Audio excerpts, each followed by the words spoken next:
I'd like to call to order the July 17th, 2018 meeting of the Sacramento County Board of Supervisors. Madam Clerk, would you take the roll, please? Good morning. Supervisor Cerna? Here. Kennedy? Here. Frost? Here. Natoli? Here. Peters? Here. And you have a quorum. This meeting of the Sacramento County Board of Supervisors is cablecast live on the Metro Cable 14 Local Government Affairs channel on the Comcast, Consolidated Communications, and AT&T Uverse cable systems. The meeting is closed captioned and is webcast at www.sacmetrocable.tv. Today's meeting will be repeated Friday, July 20th at 6 p.m. on Channel 14. A DVD copy is available for checkout from any local library branch. Members of the audience wishing to address the board may fill out a speaker slip and hand it to staff. When the chair calls your name, please come to the podium. Also, please silence your electronic devices. Okay, would you please rise and join me in the Pledge of Allegiance?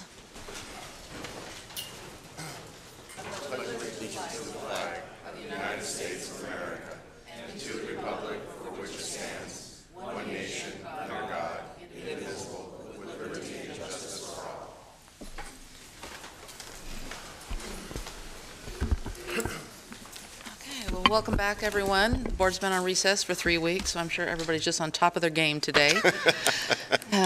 Did you hear the report this morning that high heat lowers your was it IQ? I don't know, 13 points. So anyway, so let's get started. Okay. For your consent matters, items 1 through 55, I need a motion to drop item number 3, authorize the Director of Airports to execute the Common Use Airport Lounge concession agreement. So moved. Second. Please vote. Unanimous vote. Also, for item 33, you're introducing an ordinance and continuing that to July 24th for adoption. It's the repealing and reenacting county fire codes contained in Code Chapter 17.04. For item 39, I need a motion to continue that to August 7th. That's to Which one was that? Which item? Item 39. Thank you. Authorize the Director of the Department of Transportation to execute an agreement to improve the levee road along San Joaquin River between Reclamation District 341 and County of Sacramento. And I'd like to speak to that before we do the continuance, if I could. Okay. Madam Chair, I do have one item on consent that I'd like to drop, but I need to give an explanation at the appropriate time. I'm going to let you circle back to that item in just 1 second. I have one more item. Item 53, I need a motion to drop that. That's the resolution recognizing Paul Devereaux on the occasion of his retirement. So moved. Second. Please vote. Unanimous vote. Mr. County Executive. Item number 7, Madam Clerk, can you read that in the record? Sure. Item number 7, approval of the exchange agreement with the City of Sacramento for the Panhandle Annexation Area, replacing the agreement from May 18th, 2010. Members of the board, I'm requesting this item to be dropped because we were notified yesterday evening that there is a formal requirement in the state law that we're supposed to notify every board member and the executive director for the district that the annexation is going to impact. We've been working with Rio Linda for some time, and particularly this amendment for years. For this amendment, we've been working with the existing executive director and their attorney since fall of 17, but we did not do that formal notice. We would like to do the notice and then come back to the board with the annexation. City of Sacramento staff is here. We've advised them that that's the procedural thing we're doing, is to go back and satisfy that and bring it back to you. So we'll have a date certain, or just are you dropping it? I'm dropping it, ma'am, so I can do the notification and come back. Okay, Mr. Cerna? Thank you. I just wanted to add to our county CEO's comment on the subject that this action that we're taking, to drop the matter today, should be clearly interpreted by the district that we certainly take seriously their concerns to be noticed. But I also want to point out that there's been a long tradition, I guess, or legacy of our executive staffs when they do meet, and there's a common understanding in those meetings about prospective action based on agreements in those meetings. We haven't necessarily had to formally do this in the past. So I view this as belt and suspenders, quite frankly, to make sure that this district is notified, and I look forward to having this back before us very soon. Understood. Thank you. Okay.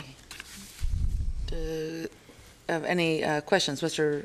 Natoli? Yeah, not any question. Oh, well, I did, I want to go back to, comments.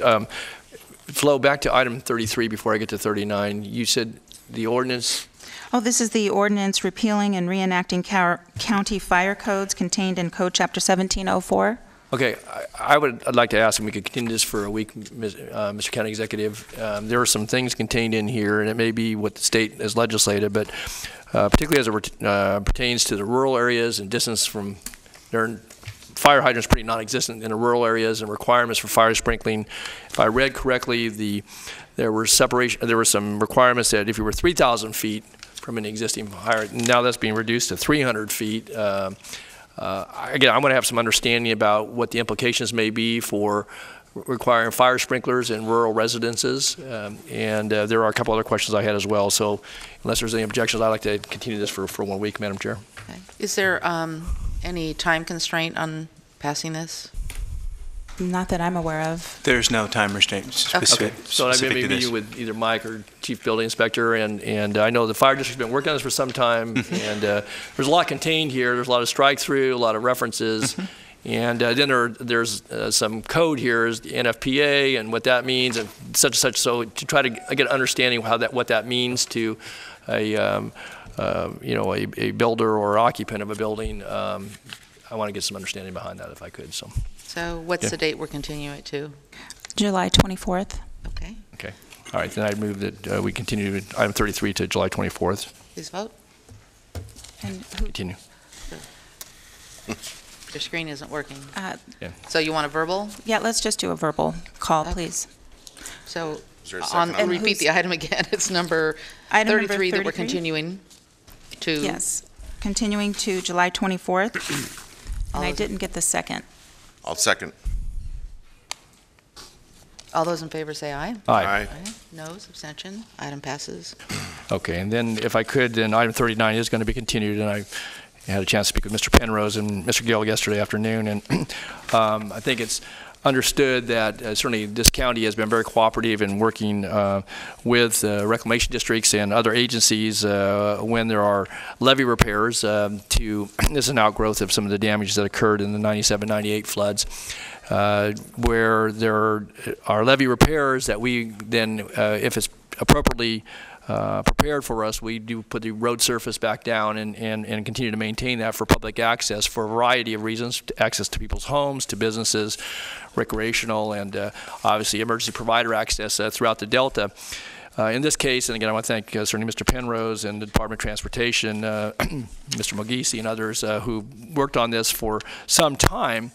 And I think what needs to be as part of this continuance, and I know it's understood by staff, but I wanted to verbalize it, is that we need to be clear about this reference to county road standards, that the county road standards taken from both state and federal highway code requirements, and the state in this case in rebuilding the levee wanted to come in with a very narrow pathway across the top of the crown of the levee. We, for safety reasons and for access for members of the public and property owners who have homes and businesses in the Delta, have maintained a very consistent position, not just county standards, but state and federal standards for public roads that have minimum lane widths. We've required that when we've required certainly new construction in this county, but certainly in repairs and in improvements to roads. And so, in my conversations with staff yesterday, and I think consistent with our conversation with the state, both the recitals in the agreement, but also in the staff report, need to reflect, I think, the good work that our county has done being cooperative. We are standing up for $500,000 to improve a road section there that, again, is very critical to safety, but also to access for private property owners as well as public properties, in this case on Sherman Island. And so the reason for continuance is obviously we are making good on our commitment that we've worked with the state with on for some time. But I think that both the recitals and the staff report need to clearly reflect our position consistent with state and federal law, and why we are actually putting the money up. It's not just because we're providing funds for additional pavement width. There are some other concerns that are embedded in that, and so I appreciate it. I know I've talked to Mike at length about this, and actually Mike was part of the original crew of folks that meeting with the state that helped to bring this to the table. So I would propose we continue this to August 7th and come back with a modified staff report and I have a hopefully- question on that also that I'd like you to address, and that is, why does this road have to be built to county standards to the point where we have to spend money on a road on a levee we don't own? Why can't it, the state's only requiring a little bit narrower road, why don't we just build the narrower road and let the state pay for it all? Supervisor Peters, in our review of it, the standard that the state would want to apply to this road is not applicable. It's not safe. It doesn't provide correct access for emergency vehicles as well as regular public circulation. It is a public roadway. It's in our maintained road mileage system, so it is one that we have. So people can drive their cars on top of the levee? Yes, it's a paved road. It's a levee road that circles Sherman Island, and so it accesses all the properties along there. It's a public road to us, and so they wanted to build an 18-foot standard. It's way too narrow for that sort of application. We went through a number of discussions with them demonstrating the minimum requirement that you'd have on a rural road, a rural public road. And that's where we got into this distinction where they have a certain standard that they only want to compete to or participate in. And we've said that that would not be acceptable, willing to bring some county revenue to it to make it an acceptable, safe, accessible road, public road. And in the future, we may have further discussions, frankly, with the state water resources about what their standard is, because they're trying to apply a maintenance road standard to a public roadway that the citizens of Sacramento County are using. So. Yeah. And that they should pay for the whole thing if Exactly. it becomes the I'm sorry. standard. Right. Exactly. Exactly. That's been the point. All right, thank you. Okay. So continue 39. Do we have a motion? August 7th, it's August 7th, I believe, so give you time to modify the staff report. Yes. Is the screen back up? Okay. Please vote. Unanimous vote. And I do still need a motion to drop item number 7. Second.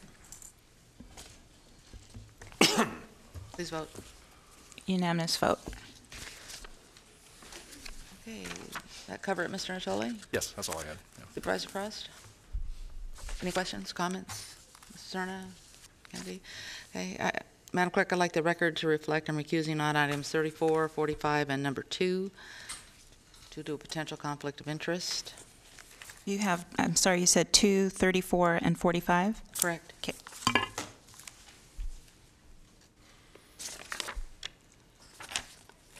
Okay, is there a motion to consent? Okay. A second for consent? Second. Please vote. Unanimous vote, and let the record reflect that Supervisor Peters recused from items 2, 34, and 45, and this is also excluding items 3, 7, 39, and 53. Okay, in our consent, we had several appointments. Bruce Wagstaff to be Deputy County Executive Social Service, and Michelle Calais, Director of Child, Family, and Adult Services, and Peter Bielenson, the Director of Health Services. Mr. Bielenson is not here, Bruce, thank you for coming back, making all those arrangements on your former retirement to join us. Do you want to say anything? Well, I'll just say, Madam Chair, I know you've got a very full agenda, but it really is a pleasure to be back.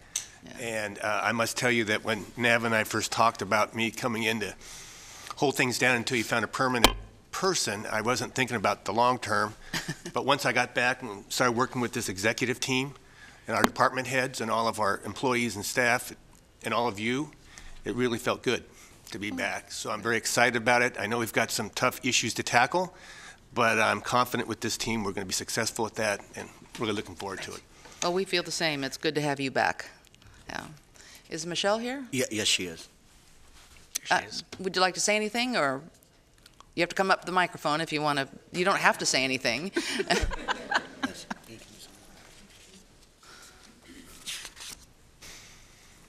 Good morning. Congratulations. Thank you very much, and I wanted to say thank you to Nav and Nancy and Bruce for this opportunity, for making the recommendation, and certainly to all of you for approving. I've been privileged to work for the county for 22 years. It's been a great journey thus far, and I look forward to leading this new department. We've got a great staff across DCFAS, so look forward to continuing to serve the county and the community. Thank you for this You're ready for the opportunity. next 22, right? I'm ready for the next 22. I got it in me, I think. Well, maybe 20. It's one of the toughest jobs in the county, and we're glad you're available to take it. Well, thank you. Good luck. Thank you. Okay. For your next item, item 56, you are recognizing Carol Smith for 30 years of service.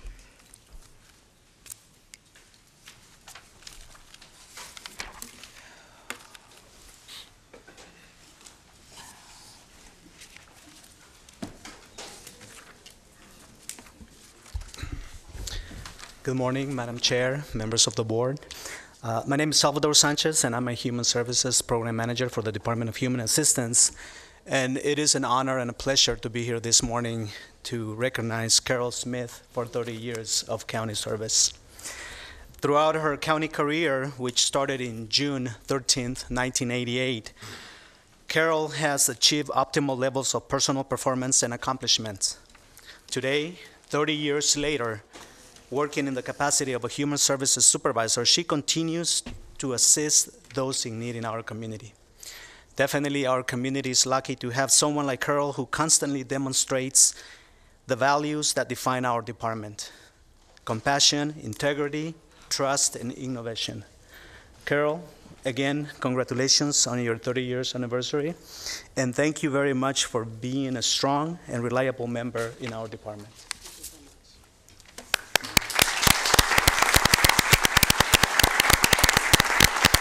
Madam Chair, I just wanted to quickly say thank you. I came in 1988 looking for a job with the county, and I ended up with a career. I'm very grateful for the lives that we've been able to touch and to change as a result, not just of what I did, but what we did as a department, and what you guys have allowed us to do with monies that you have given to the different things that we have done. I was a part of Opportunity Knox, which was a wonderful mentorship program. I still speak to those children. I'm happy to say that in our office, every single child that was a part of the program, it was a truancy prevention program, they all graduated from high school, and lots of them are currently in college, homeowners, and doing so well. So it's also the monies that we've been afforded. In fact, one of the children that was part of Opportunity Knox is now a part of Child Legacy. She does work for our department, and so sometimes I think we just need to be reminded that you make decisions based on what you hear and what you see, but that the money really does go to your constituents, and it makes a huge difference. So thank you for my career. Thank you for the opportunity. And yes, they did have child labor laws that were different. I have been here for 30 years. I keep saying the same joke. And I'll probably be here hopefully for another at least 10 or 15. So I thank you for your time. I thank you for the privilege. I'm grateful that Gladys and Ann and Bruce, they're all here along, and Deborah is here somewhere. So we have a lot of people that stood behind me, encourage staff every day. I know that there is also a representative from my former union, a couple of people, but we do it together for the best that we can do for the community. So again, thank you for your time, and thank you for the opportunity. Thank you for all your years of hard work.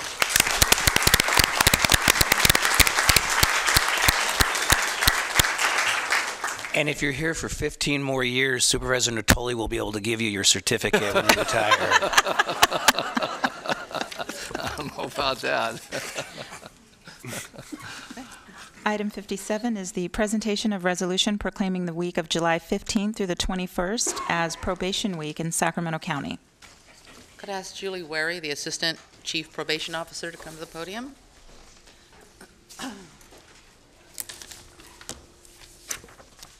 Good morning, Chair Peters, members of the board. I'm Julie Wary, Assistant Chief Probation Officer.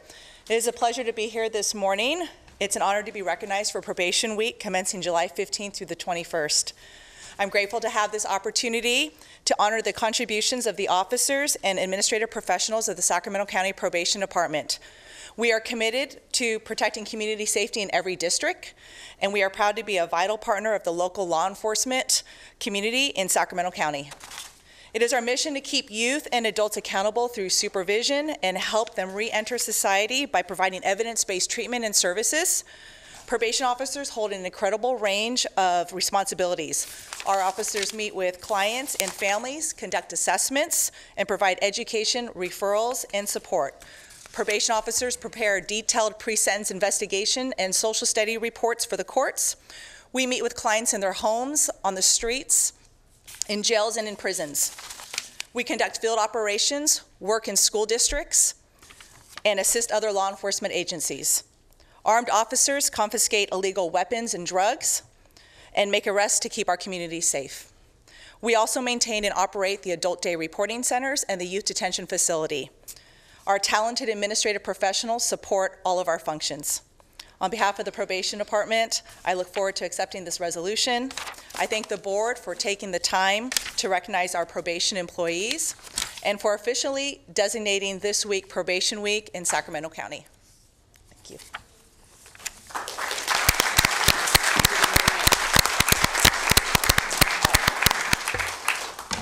Thank you, Julie. Wanted to take a minute and talk about the resolution. And communities across the United States recognize probation officers for providing vital law enforcement services to their communities, and they designate this week in July as a time to formally express their appreciation. Sacramento County probation officers apply evidence-based practice to address the criminogenic. Yeah, pretty good. I never heard of that word before. So I saw this resolution. Needs of juveniles placed under probation supervision and high-risk adults placed under various kinds of supervision. The probation officers investigate and submit thousands of thorough pre-sentence reports and social study reports, which include critical information recommendation for Superior Court judges. Our probation officers fulfill their responsibilities with dignity and humility while fostering collaboration with other law enforcement agencies between various community agencies and groups while supporting well-being of families, victims, and communities excuse me, within the County of Sacramento. And I think everyone on the Board of Supervisors has worked with probation in their districts, and we find them to be, the officers to be very helpful. Sometimes it can be somewhat of an invisible job in, it doesn't get a lot of press as opposed to other kinds of law enforcement, but we're very grateful for all the work and the professionalism of this organization. So we hereby proclaim July 15th to 21st, 2018 as Probation Supervision Week in the County of Sacramento to honor all of you. So here's your resolution. Thank you.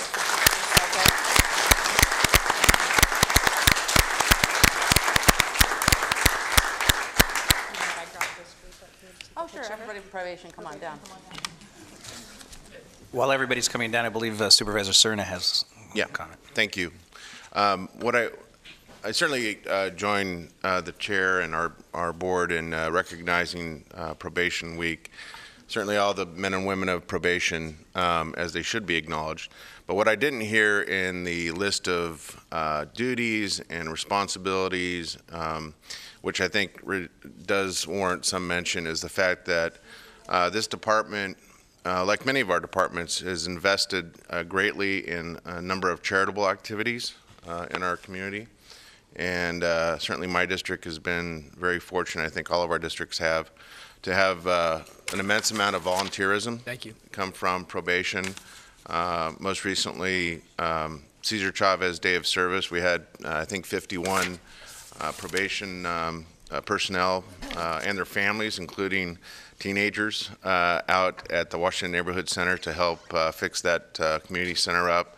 I've also joined the men and women of probation in years past at the Sacramento Food Bank, where they've shown up en masse to prepare and sort various food items to be distributed to people in need.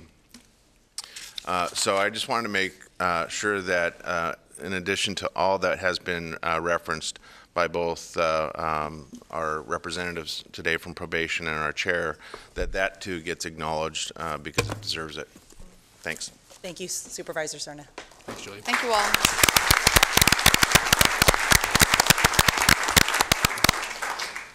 Next item. Item 58, presentation of resolution and certificate of recognition awarded for the Big Day of Service held in Orangeville and Fair Oaks.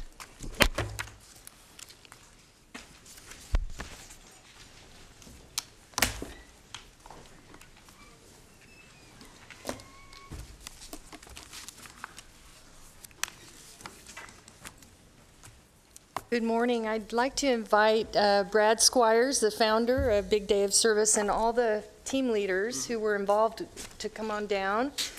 It's my great pleasure, and also Supervisor Peters, to share about the Big Day of Service. This is an idea that came to life. You know how it is when one person has an idea, and that idea grows. And several months ago, there were some community members in Orangeville who decided they wanted to do some things to spruce up Orangeville, and then Fair Oaks said, we want to be involved, and so Brad, who is one of the community leaders in Orangeville, led out and founded the Big Day of Service. And through the power of community, they brought together, their initial goal was to bring together, I think it was 5 projects that you were going to do when we first started talking. And by the time they came to the Big Day of Service, a few months later, it was 1,000 volunteers and 30 projects. And so this morning we have a video that we're going to show that kind of tells all about the Big Day of Service. And I have some certificates and a resolution on behalf of the board that I'd like to present to the foundation, and then afterwards maybe you can say a couple words and everyone can introduce which team they were leading out in. I also want to mention they did everything from fixing fences, building bridges, they did garbage pickup, they visited the elderly with their youth, they spruced up the schools, did a grocery store food drive. These are just some of the examples of what they did. And I think the video pictures say 1,000 words. So let's watch the video and you'll get to see what the Big Day of Service is all about. This is amazing. We have 1,000 volunteers that are showing up here today, and we're taking on 30 projects throughout the city of Orangeville and Fair Oaks.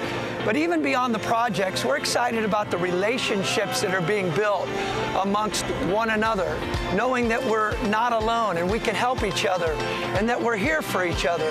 At the county, it begins with community development. It's the heart of every community is what do those people do to make their community great. And as you can see, Fair Oaks and Orangeville have a lot of heart, and they're doing great things. I'm excited to be a sponsor of this great event and look forward to what's coming next. This is the past year middle school beautification project. As you can see, we're shoveling bark dust here. We have approximately 10 to 12 gardens that we're weeding, putting in 120 new fill-in plants, and distributing 35 yards of bark dust. So I'm Aaron Cochran. We're out here at Orangeville Parks. We've got close to 100 volunteers out here with us, and we're planting 75 trees throughout the park and the nature preserve. We're building some footbridges over these little creeks so people can enjoy themselves and not have to go down in here, because over here is where the horses go. I think it's fantastic. It brings a community together. I think it's a wonderful thing. You know, today is a great day, seeing all the people show up. We're out here at Orangeville Parks trying to clean up some of the old fence material that's out here, trying to stack it up and take it out of the way, make this much more of a natural environment here at the park. I just really enjoy working with kids, and I want to get the kids out into the community volunteering and let them feel the excitement of being part of volunteering. Putting the senior citizens together with the kids, I just think is a really cool opportunity. I really wanted an opportunity to be able to make the school more beautiful for our kids, and it's really awesome that we have community members coming out. Just everybody's kind of giving back to the local community through this, and it's amazing. Many hands make light work. What's really exciting about this event, it's the first time that we've ever done it. It's just a really amazing thing to see the community of Fair Oaks and Orangeville come together and serve on this Big Day of Service.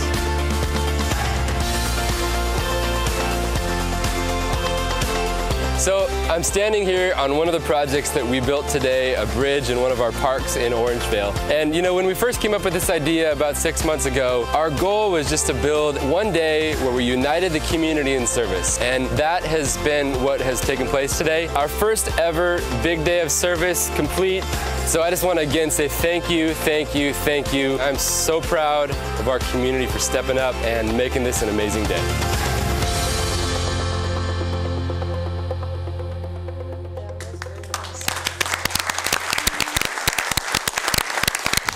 We're fortunate to have the leadership in our communities that we do have. And this morning, Brad, and to all of you, thank you for everything you do. I want to present this resolution on behalf of the Board of Supervisors honoring the 2018 Big Day of Service in Orangevale and Fair Oaks community event. Whereas on May 5th, 2018, the Big Day of Service was held in Orangevale and Fair Oaks community. And the Community Foundation of Orangevale and Fair Oaks is a nonprofit organization that created the Big Day of Service. And whereas the foundation's mission is to meet the practical needs of Orangevale and Fair Oaks by creating opportunities for generosity and selflessness. And whereas the Big Day of Service is a grassroots, all-volunteer-led initiative to make a positive impact in Orangevale and Fair Oaks communities, and whereas the Big Day of Service is a time to unite the community around the idea that we can all make a difference and that we can all make things better by working together. The volunteers worked on 25 local projects. I think we were behind, we got that number wrong, sorry. To beautify and improve the neighborhoods, which included cleaning up the public areas, planting trees, flowers at local schools and parks, senior care activities, preparing military care packages, and more.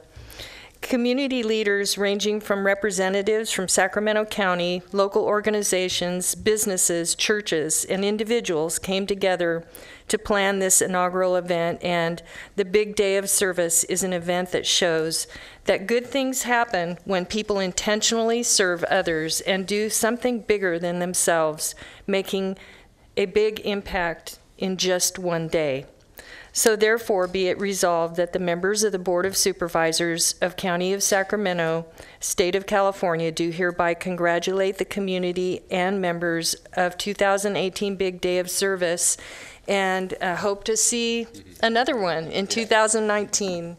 It's my pleasure to present this certificate, and I have a certificate for every one of your team leaders that maybe you can make sure they get. Yep. And at this time, if you'd like, you might want to say a couple words.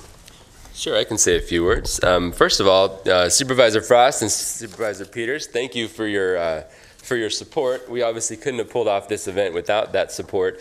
You know, we had, over, like Sue said, over 1,000 volunteers across the community, and it was a really special day for Orangevale and Fair Oaks. First ever. We hope to do it again. We're expecting to do one in the spring of 2019, and hopefully make it bigger and better. So we're going to do it again. So thanks again. Good. Anybody else want to share anything? Would you like to just say your name and which team you led out on? Let's do quick intros. Why not? Sure. You're closest to the mic. Let's go. Hi, I'm J.D. Hugel, and I managed marketing communications and led one of our projects. Great. I'm Andrea Scully, and I led the military care packages. Yeah, great. My name is Aaron Cochran, and I was in charge of the tree planting. And I'd like to say that it's events like this that I'm proud to be a part of, because moving to Orangevale, we moved there to buy our forever home so that I can raise my little daughters in a community. So thank you.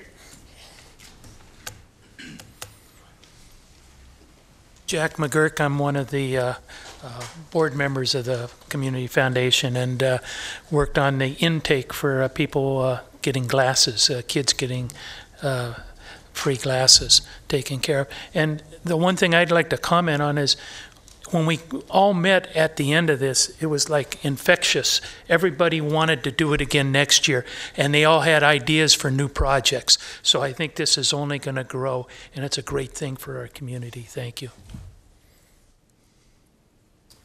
I'm Ryan Jacobs, and we worked on one of the schools, and it was really cool to see people working together, people who had no skills going out there and learning how to do some of this community service, and people who had a ton of skills that were leading them. So it was a really great opportunity. Thank you. My name is Paul Winther, and I'm a board member on the foundation, so I was more behind the scenes of this, and I just joined the board this year, and I'm just amazed at the way especially Brad can just get things organized, and his passion for the community. It's been real rewarding for me. Thank you. Good morning, I'm Steve Morgan. I oversaw 4 projects, and I just want to, what really captured my attention was how grateful the recipients of the work that we did were for us coming out and just, because they're all volunteers themselves, and they work hard, and they just appreciate us being out there supporting them. So thank you. Great. All right, so thanks again, everybody, for the support again, and we again hope to do it again. BigDayOfService.com if anybody's interested in learning more or doing one in another community. We'd love to help spawn other events like this around Sacramento County. Can I just say that when Supervisor Frost said building bridges, I thought that was a metaphor. That was actually what you did. That's great. Build a bridge without the Army Corps of Engineers. Right. Hey, more power to you. I forgot to mention, Brad is the gentleman who who has the food bank in Orangevale. So he's involved in the community quite a bit. So would you like to get a photo? Yeah, that'd be great.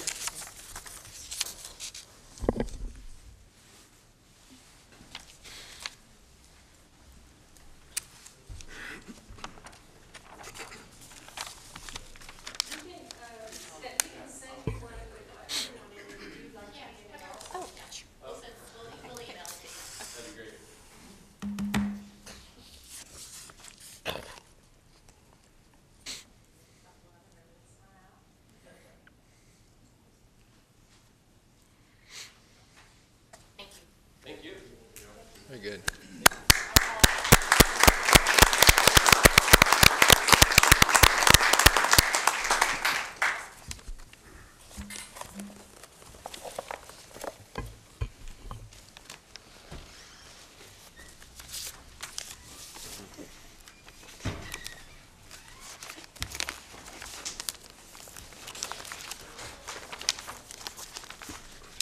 For your next matter, this is a hearing matter, item number 59, County Service Area number 10, Benefit Zone number 3, public hearing on the written report of service charges for fiscal year 2018-19 and adoption of resolution confirming the report and fixing charges. Good morning, Bob Davison, Division Chief of the County Engineering Division. On May 23rd, staff provided the written report of operating requirements and service charges to the board, and also set this public hearing for the written report and the service charges to be levied in County Service Area number 10, Benefit Zone 3. County Service Area 10, Benefit Zone 3 provides trip reduction services to the North Vineyard Station, the Florin Vineyard, and the Wild Hawk North developments. The service charges are tied to the Consumer Price Index, so this year it's proposed to increase the service charges from what was levied last year by 3.22% based upon the increase in the Consumer Price Index. The highlights of this year's budget include $95,000 for trip reduction services that are performed by the 50 Corridor TMA. And included in those trip reduction services are the van pool services. As your board is aware, in 2017, the first van pool was up and running. In the previous years, since 2017, there are now 3 van pools that are in service, and 3 additional are included in this year's budget. So with this fiscal year budget, there will be 6 van pools up and running in County Service Area number 10. The other highlight of the budget is there's a little more than $100,000 to put into reserves, and that is mainly to provide the initial transit shuttle services that are proposed to be provided. Last year, it was reported by the Department of Transportation that initial transit service could begin when you have 3,000 to 4,000 dwelling unit equivalents in Benefit Zone 3. And as of now, the proposed charges for 2018-19 include charges for 2,154 dwelling unit equivalents. So I think we're a little bit more than halfway there to the initial implementation of transit. So with that, either I or Department of Transportation staff can answer any questions that you might have. And I recommend that you adopt the resolution confirming the written report for fiscal year 2018-19 and also authorizing the service charges for the same fiscal year. Okay, thank you, Mr. Sholey. Yeah, thank you, Madam Chair. Thank you, Bob, for the update, certainly consistent with the written report. A couple quick questions then. As it relates to the van pool implementation and the additional vans that are proposed to come online, is someone tracking then the number of rides? Because obviously that's part of the purpose is to offer alternative modes of transportation or the opportunity for carpooling, van pooling and such.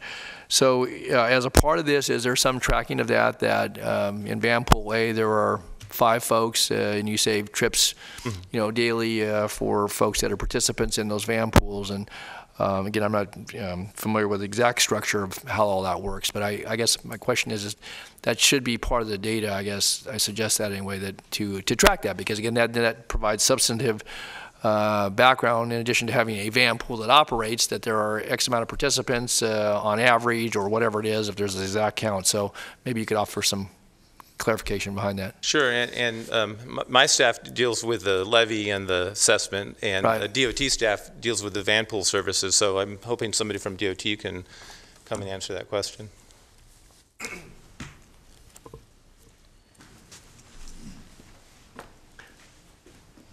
We contract with the 50 TMA, right, to provide the services, is that correct? Or DOT operates the vans? We oversee it. First of all, Ron Vicari, Director of Transportation. The 50 Corridor TMA is the manager of it. We oversee it. There's a big effort in getting the group of people together, getting off and running, and also tracking to make sure it stays successful. So we do monitor that. 50 Corridor TMA plays an active role in that. Okay, I guess what I was asking though, as you track it, is there some number to that? And if you don't have it, I don't expect you to just create it, but there should be some tracking then that you're saving multiple trips by providing the van pool. Again, that's substantive evidence for anybody that would say, well, is this working? What are you putting the money towards? And obviously, DOEs that pay into it are critical to growing the service over time because of a growing population. My point was, Ron, was that I guess I'm suggesting that we should track, at least in some general sense, what the savings are relative to, because there are air quality benefits that are netted by that. There are, hopefully savings in time. People can use the carpool lane if there are, more than a certain number of occupants in those vehicles if they're traveling to freeways. So some additional information that I think is helpful for somebody who says, well, what is CSA 10? What's it do? Offers a van pool. Well, what are the qualitative benefits? And because there are qualitative and quantitative as well. So yeah, absolutely, I misunderstood. So we absolutely do track that. We use that in determining whether or not the van pool will be started, but even during the course, we track that. That's how we know the van pool is successful. That's how we know we want to continue with the van pool.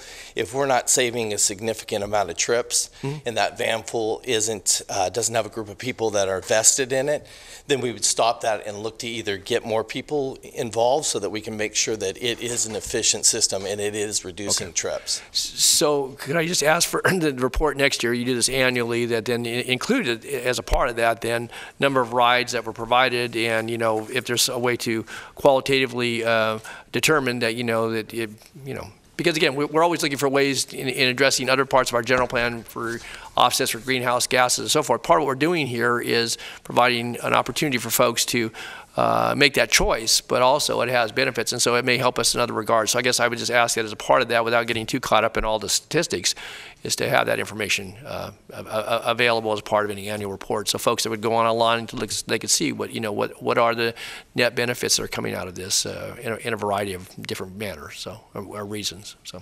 We absolutely will. And just one additional thing, we have different size vans for the number of people. Okay. So we pool The group of people that participate in this make their daily trips to and from work as part of this van pool, so they're a vested group. Sure. And we size the van pool according to the number of people that are going to those destinations, and so, but we will definitely include that as part of the report. Okay, and then just one other thing while you're up here, then it was the other part of my point here is that I know that since we last had this report, certainly the Regional Transit District has embarked in a very significant way because of some grant funding and also some initiatives authorized by the board and working with communities on their neighborhood ride. And so as we look at transit shuttle opportunities, I think we certainly, and I know we do have ongoing discussions with Regional Transit, but talk with them about what the opportunities might be as the population grows that could support some financial contribution to an effort like that. So I'm just, again, that's being rolled out in existing neighborhoods and communities throughout the county, both unincorporated and incorporated areas. And so I guess I would just suggest that, as a part of this, we ought to, make sure we're in close contact with Regional Transit relative to their efforts and how it might coincide with what we're doing here. So. Absolutely. Okay, good. That's all I had. Thanks, Madam Thank you. Any other questions before I open the public hearing? Opening the public hearing. I don't have any speaking requests. So close the public hearing. Okay, and I would move the staff recommendation. Second. Please vote. Unanimous vote. Okay, item number 60 is the Sacramento County Landscape Maintenance District Zone 4 public hearing on the proposed assessment for fiscal year 2018-19. Adopt resolution confirming the assessment diagram and levying assessments. Good morning, Reza Omogisi, Department of Transportation. The item before you relates to setting assessment rates for the Landscape Maintenance District. On May 22nd, the board accepted the engineer's report and adopted their resolution of intention to levy assessments on properties for the purpose of maintaining landscaped areas. Today is set for a public hearing before the board adopts the resolution levying assessments for district for fiscal year 2018-19. The Landscape Maintenance District provides funding for the maintenance of roughly 2 million square feet of landscaped areas along medians and road frontage. Exhibit 1 or attachment 1 of the board letter depicts the boundaries of the district. The district consists of 19 non-contiguous areas. The largest area, which is about 90% of the district, is in the Alverda area, and the remaining 18 areas are throughout the county. Assessments for next year are the same as last year. In fact, due to Prop 218, the assessment rates haven't changed. They have remained unchanged for the past 24 years. The assessment rates for residential properties is set at $42.50 per parcel.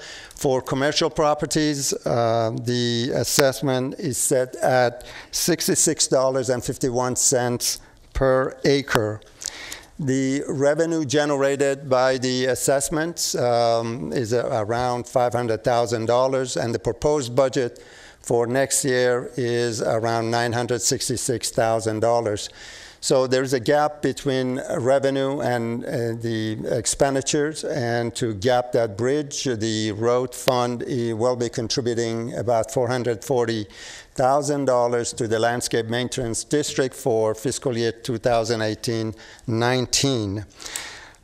Today we ask that after the public hearing, you adopt a resolution confirming the assessment diagram and levy assessments for the Landscape Maintenance District for fiscal year 2018-19.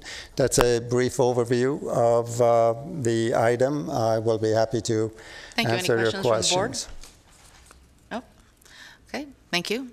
I need to open the public hearing. I don't have any requests to speak. Is there anyone who wishes to speak? Public hearing is closed. Do you have a motion? So moved. We got a first and a second. Please vote. Okay. Unanimous vote. Next item. Okay, for item 61, you are acting as the Sacramento County Water Agency. Public hearing to proceed with projects and levy assessments in Zone 13 of the Sacramento County Water Agency for fiscal year 18-19. Morning, Carrie. Good morning. My name is Carrie Schmitz. I'm with the Department of Water Resources. Morning, Carrie. On May 22nd, your board approved a resolution of intention to proceed with projects and levy and assessment in Zone 13 of Sacramento County Water Agency.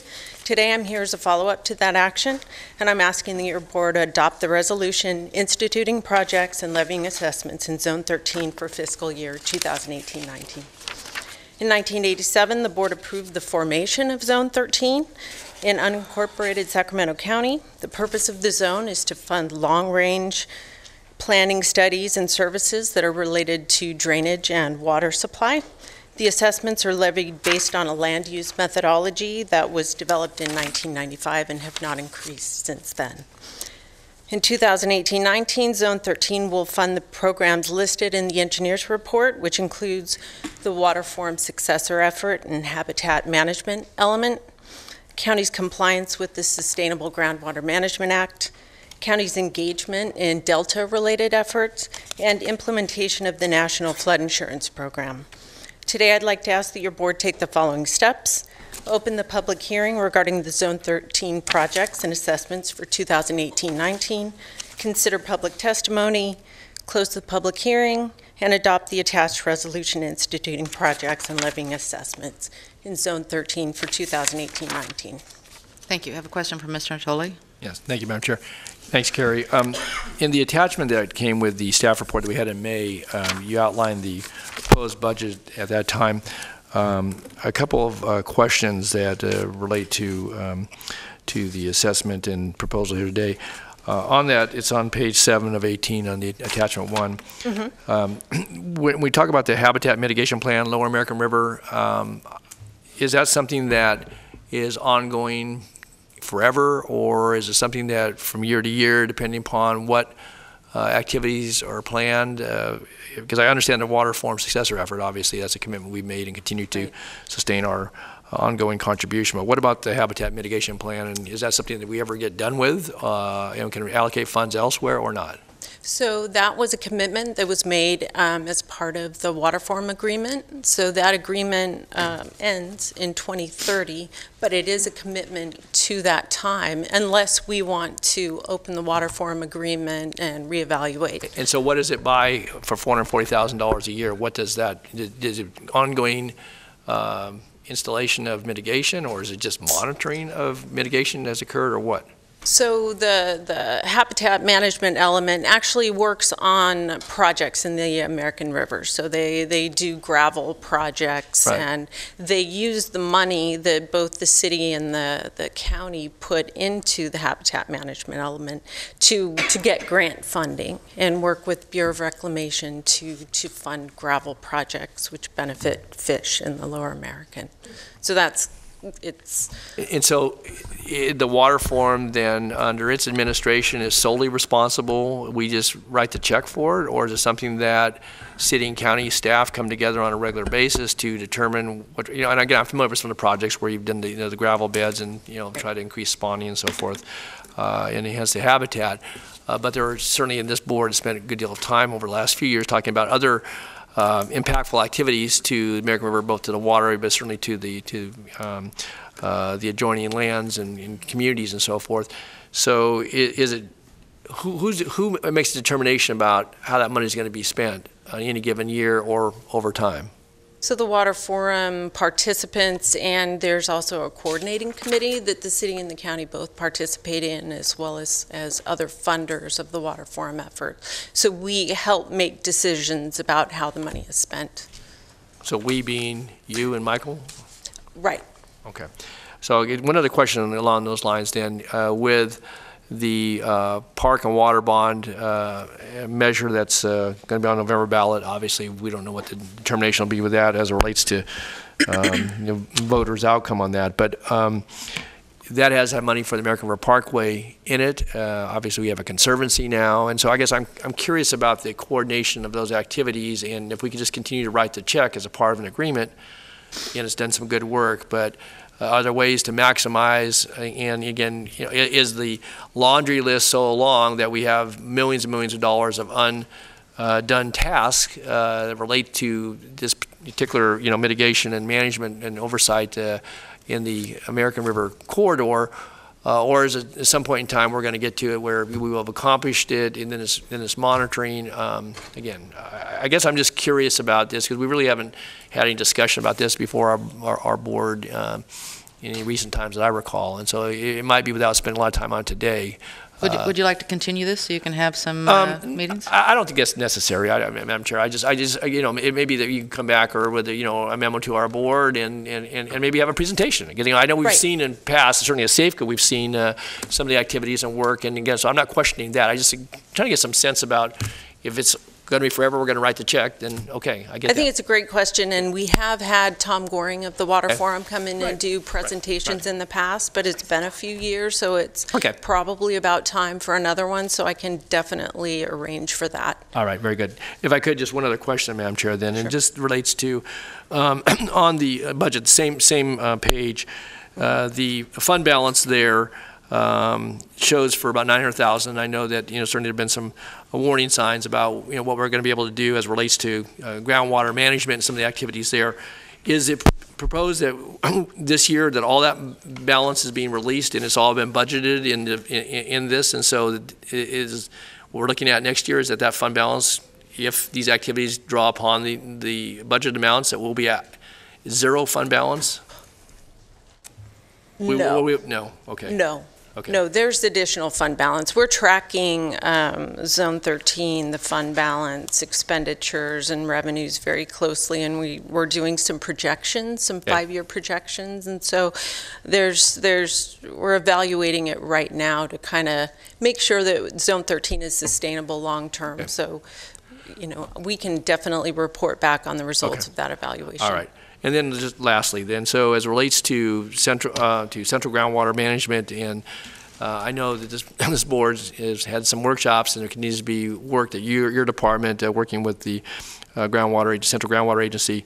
Do you anticipate that during the course of this year, obviously it's not budgeted, that you will be back to this board with some discussion about how some of either Zone 13 or other monies might be invested in that overall effort?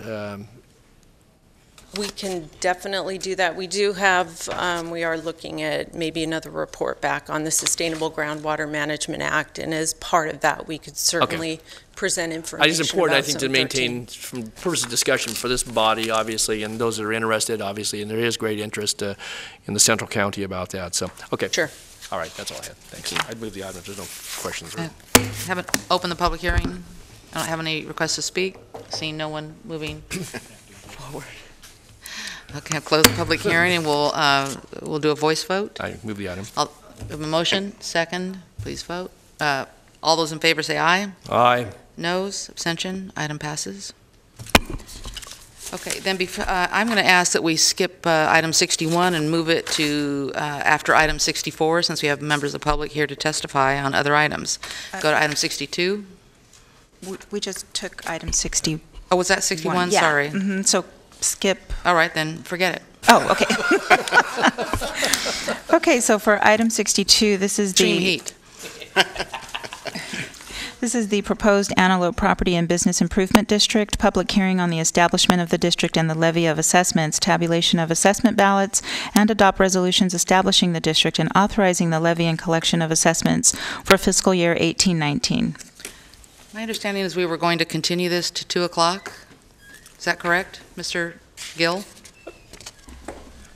No, we got the tabulation will be at 2. Two-step process. Thank you. So I'll explain that in just a minute here. Good morning again, Bob Davison, Division Chief of the County Engineering Division. On May 22nd, the board adopted a resolution of intention to form the Antelope P-bid, and also directed staff to mail ballots. This resolution of intention was adopted after receiving petitions by more than 50% of the property owners within the P-bid boundaries. That action authorized staff to mail those ballots, and so after the resolution of intention was adopted, 44 ballots were mailed to owners within the proposed PBID area. And as of today, as of this point, 29 ballots have been received. Ballots may still be received just to the end of this hearing, and so if anybody brings their ballot to this board chamber, that can certainly be accepted.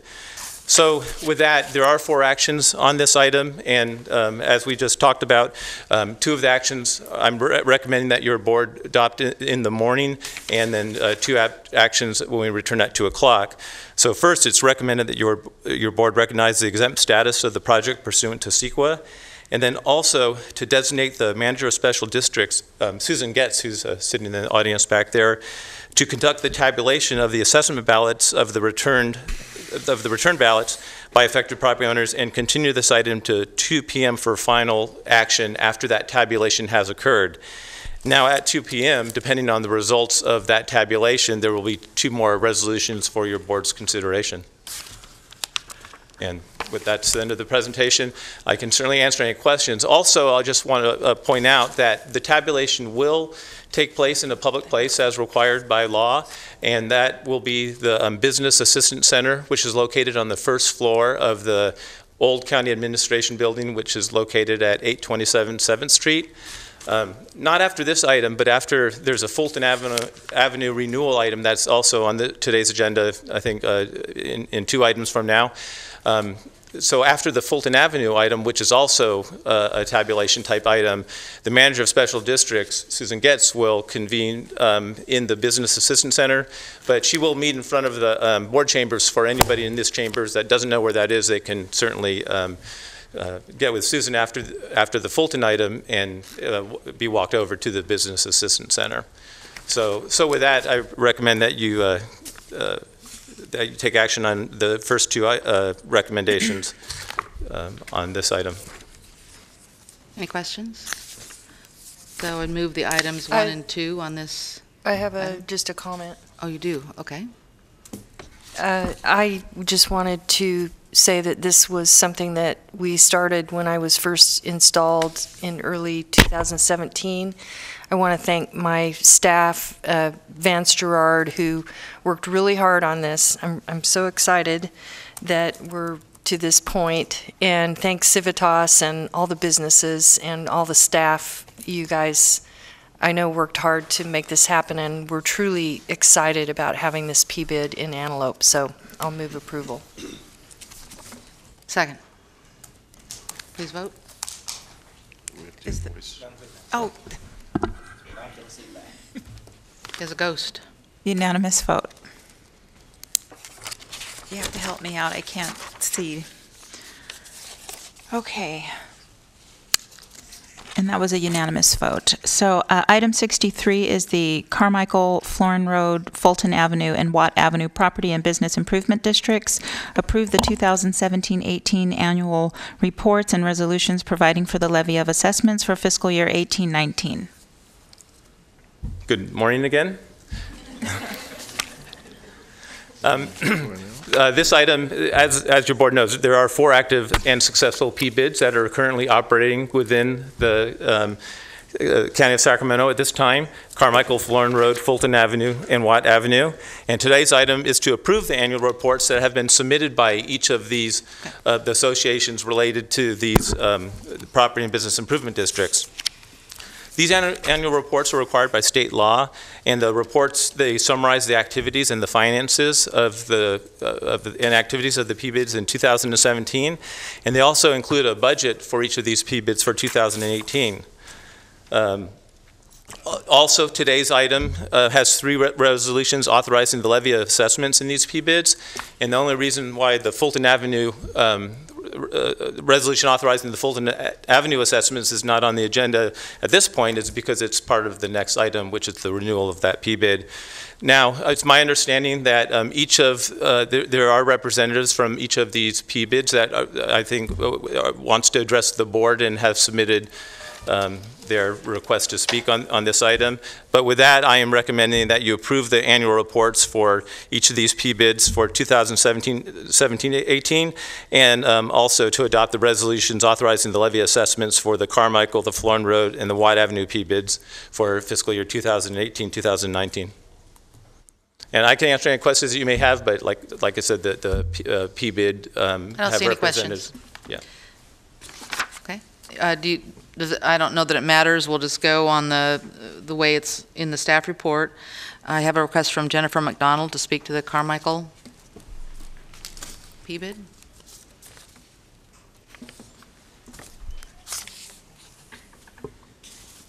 Good morning. Hi, Thank you. Jennifer. I'm pleased to be here today to represent the Carmichael Improvement District.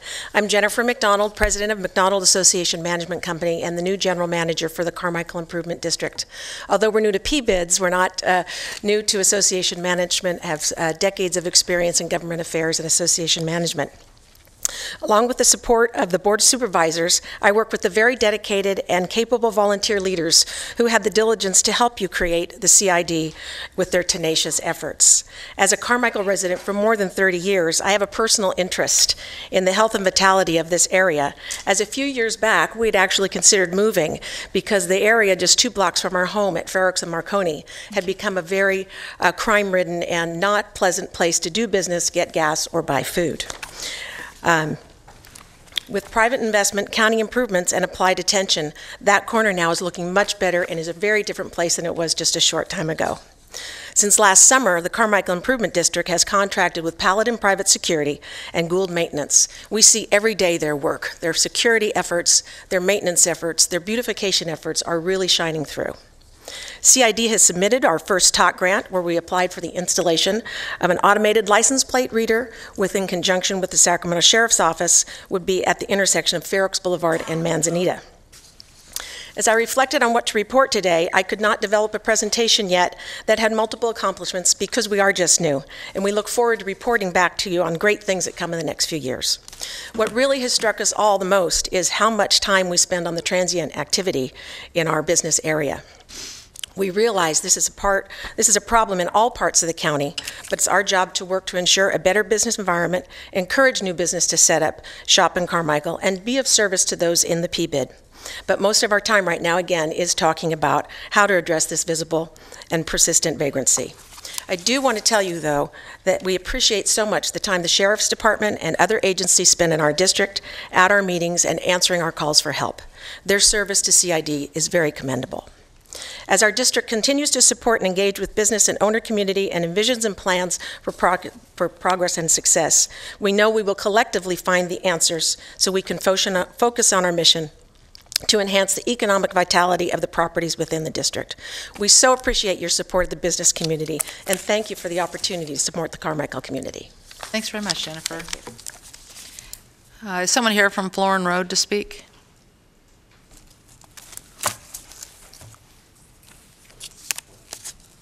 Good morning, everybody. Very nice to see some smiling faces that I recognize. I've got a couple of things that I'd like to point out. First of all, on behalf of the Florin Road Partnership Board of Directors and myself, we'd like to say thank you again for another year of fantastic support. Could you introduce yourself, please? Oh, I apologize. I'm Corey DeRue, Executive Director of Florin Road Partnership. Thank you.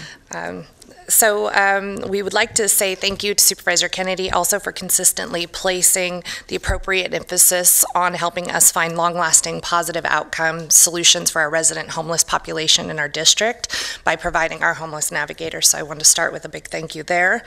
A couple of really fantastic things about Florin Road. When I started there a couple years ago, I discovered that not only were we the first P-bid in the Sacramento region, but we are also the oldest all-business corridor in the state of California. We were the first to renew successfully for 10 years, and we renewed for another 10 years last year with an overwhelming 75% plus support. With that said, we will continue to move forward and set the pace for other P-bids around the area and indeed around the country. Upon this impressive pedigree, we continue to set this pace. We have, with our homeless navigator, we connected 53 individuals to mental health services. 32 individuals were sheltered and over 100 individuals were connected to the appropriate documents that they would need to reach services. So we've been really doing some great work in the district. Our Big Belly solar trash compactors, we are one of the only districts in the area we are the only district that has solar compactors. We removed 124,000 gallons of trash out of the district and increased our crew's efficiency by 89%. With that said, we also had over 3,000 calls for private security with Paladin. I have a short video that I prepared because I can go like this, but then it's going to sound like Snoopy, so let's press play. Thank you.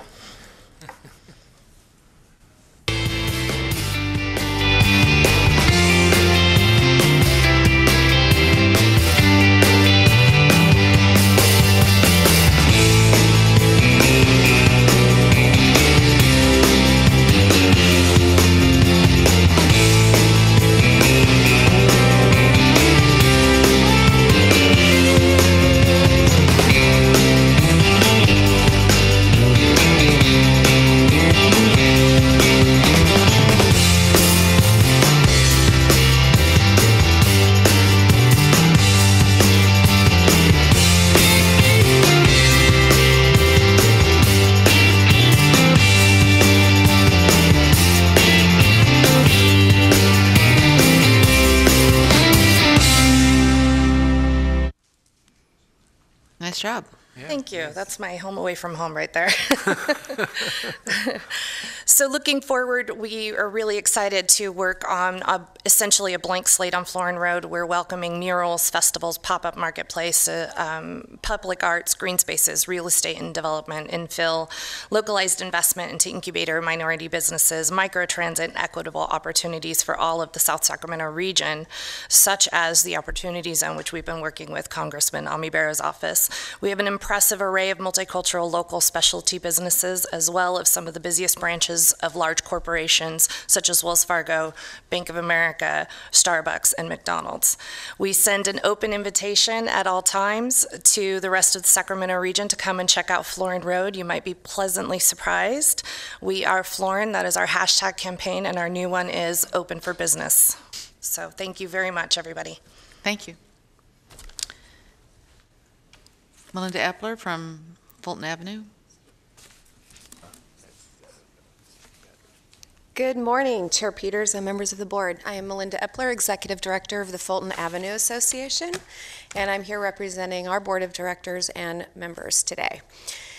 20 years ago, our Fulton Avenue founders came forth to form a partnership. The destination, formerly known as Miracle Mile, had become a road less traveled. Understanding it would take years to see progress and success on Fulton Avenue, this partnership developed a roadmap for improvement. Seize the opportunity. We have many, many times over the past 2 decades. Projects such as an upgraded water line, undergrounding of utilities, added lighting, branded monumentation, landscaping, and decorative signage. We were fortunate to have the county's funding sources and leveraging ability to support our tremendous infrastructure needs. Having these projects completed early in our tenure showed our owners and extended neighbors that we mean business. We are forever grateful for the county's leadership and fortitude with respect to these improvements. This land is your land. This land is our land. The difference between private and public property has generated some strife over the years. But having an owner's manual of enforceable guidelines with our special planning area has proven to be an effective tool from an economic standpoint. Because of this added foundation, we are stronger and in more competitive position to adapt to the modern world of development. Get off my lawn, my bench, my patio, my parking lot, my dumpster. While that tone sounds harsh and sometimes dangerous, a business community cannot afford to have unlawful and unwanted visitors, loiterers, and campers, nor regular trash, debris, and illegally dumped items. Respect the law is a statement foreign to a population we are trying hard to police. Resources available through our organization to assist with garbage cleanup in the public right-of-way and provide for a private patrol to ensure that that safety and order continues to be a high priority. It is a challenge for all of us. We value and support our community. Our district-sponsored events partner with many other community groups and nonprofits to celebrate the love and respect for our country, to enjoy the diverse taste of our food on Fulton, to honor our deep history for the love of automobiles, and to provide our Fulton Avenue universe the joy of the holiday season. Our signature events allow us to share the efforts on the Avenue with our business community, neighbors, and generations of loyal customers. We've got your back. Our property and business owners know that when it comes to planning ideas, new signage, landscaping, fencing, and yes, conflict, the partnership between the association and the county will help them get the best possible outcome. This is some of the most underrated and important work that we do. We follow the yellow brick road. From the beginning, the Fulton Avenue Association's goals have been to get as close to Oz as possible, with the vision of bringing back that tattered road to Miracle Mile. After 7 years in waiting and over 100 days of rough riding, our 2.8 Miracle Miles were finally paved. Many thanks go out to Tykert Construction and SAC DOT for working together so masterfully. The reaction I hear most about this improvement is wow. The future is bright. The past 6 months have been spent on our 4th renewal. For the first time in 20 years, it was clear, if we are to continue to support the programs and services we have already implemented, look for more creative ways to solve problems, and keep pace with rising costs, we had to raise our annual assessment by at least 15%. With some surprise, early outreach to owners about the increase was met with understanding and gratitude. One of the hardest things for people to remember is how Fulton Avenue looked in 1998. Later today, I'm confident that we will be celebrating our 4th 5-year renewal. We do so with you by our side, humbly. Henry Ford said, "Coming together is a beginning, staying together is progress, and working together is a success." How far we have come. We couldn't have done it without you, and this is not the end of our journey together. I thank you all. I thank Supervisor Peters. You have been our champion for many years, and your predecessor before you. And we are excited about what we have accomplished, and we are visionary and excited about what's yet to be. I'd like to thank our board for being so dedicated and committed. Many of the board members have been on the board for 20 years. That's a long, long haul. So we appreciate you very much and your support, and we're grateful to be here. Oh, thank you, Melinda. I think you know that I use Fulton Avenue as the gold standard. Everyone that comes in wanting a P-bid says, well, how do we get to look like Fulton Avenue? So first you got to put 20 years in, and then all of the hard work. So we really do appreciate all you do there. Thank you. Very much. Thank you. Dave Coonan from Watt Avenue, 80 Watt. Get the name right.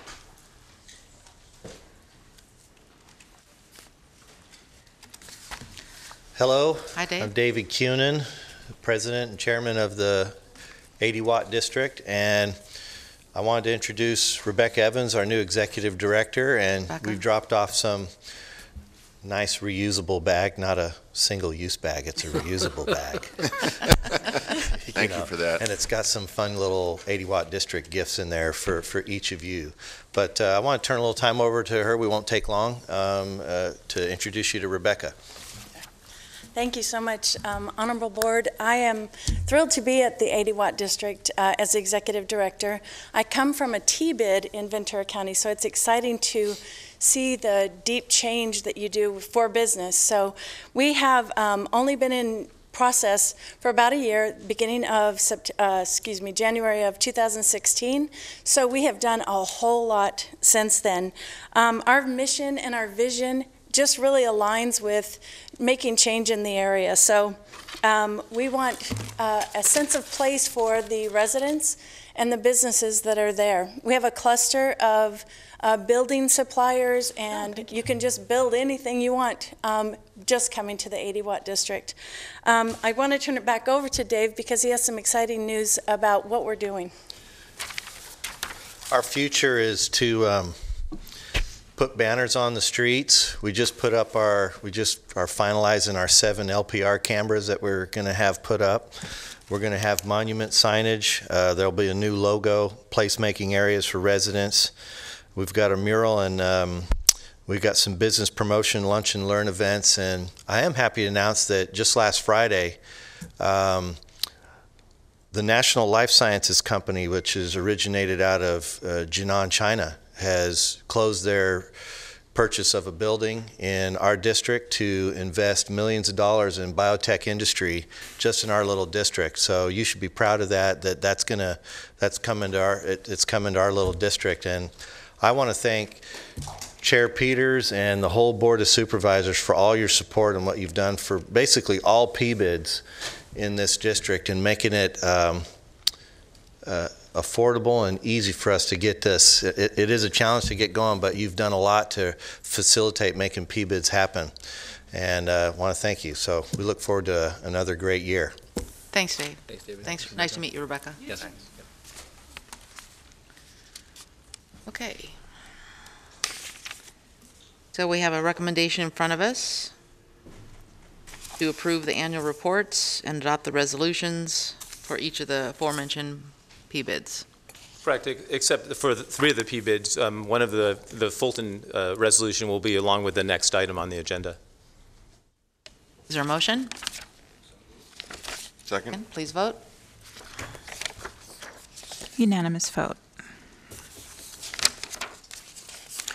Item 64 is the Fulton Avenue Property and Business Improvement District, public hearing on the renewal of the district and the levy of assessments, tabulation of assessment ballots, and adopt resolutions renewing the district and authorizing the levy of assessments for fiscal year 18-19. Good morning again.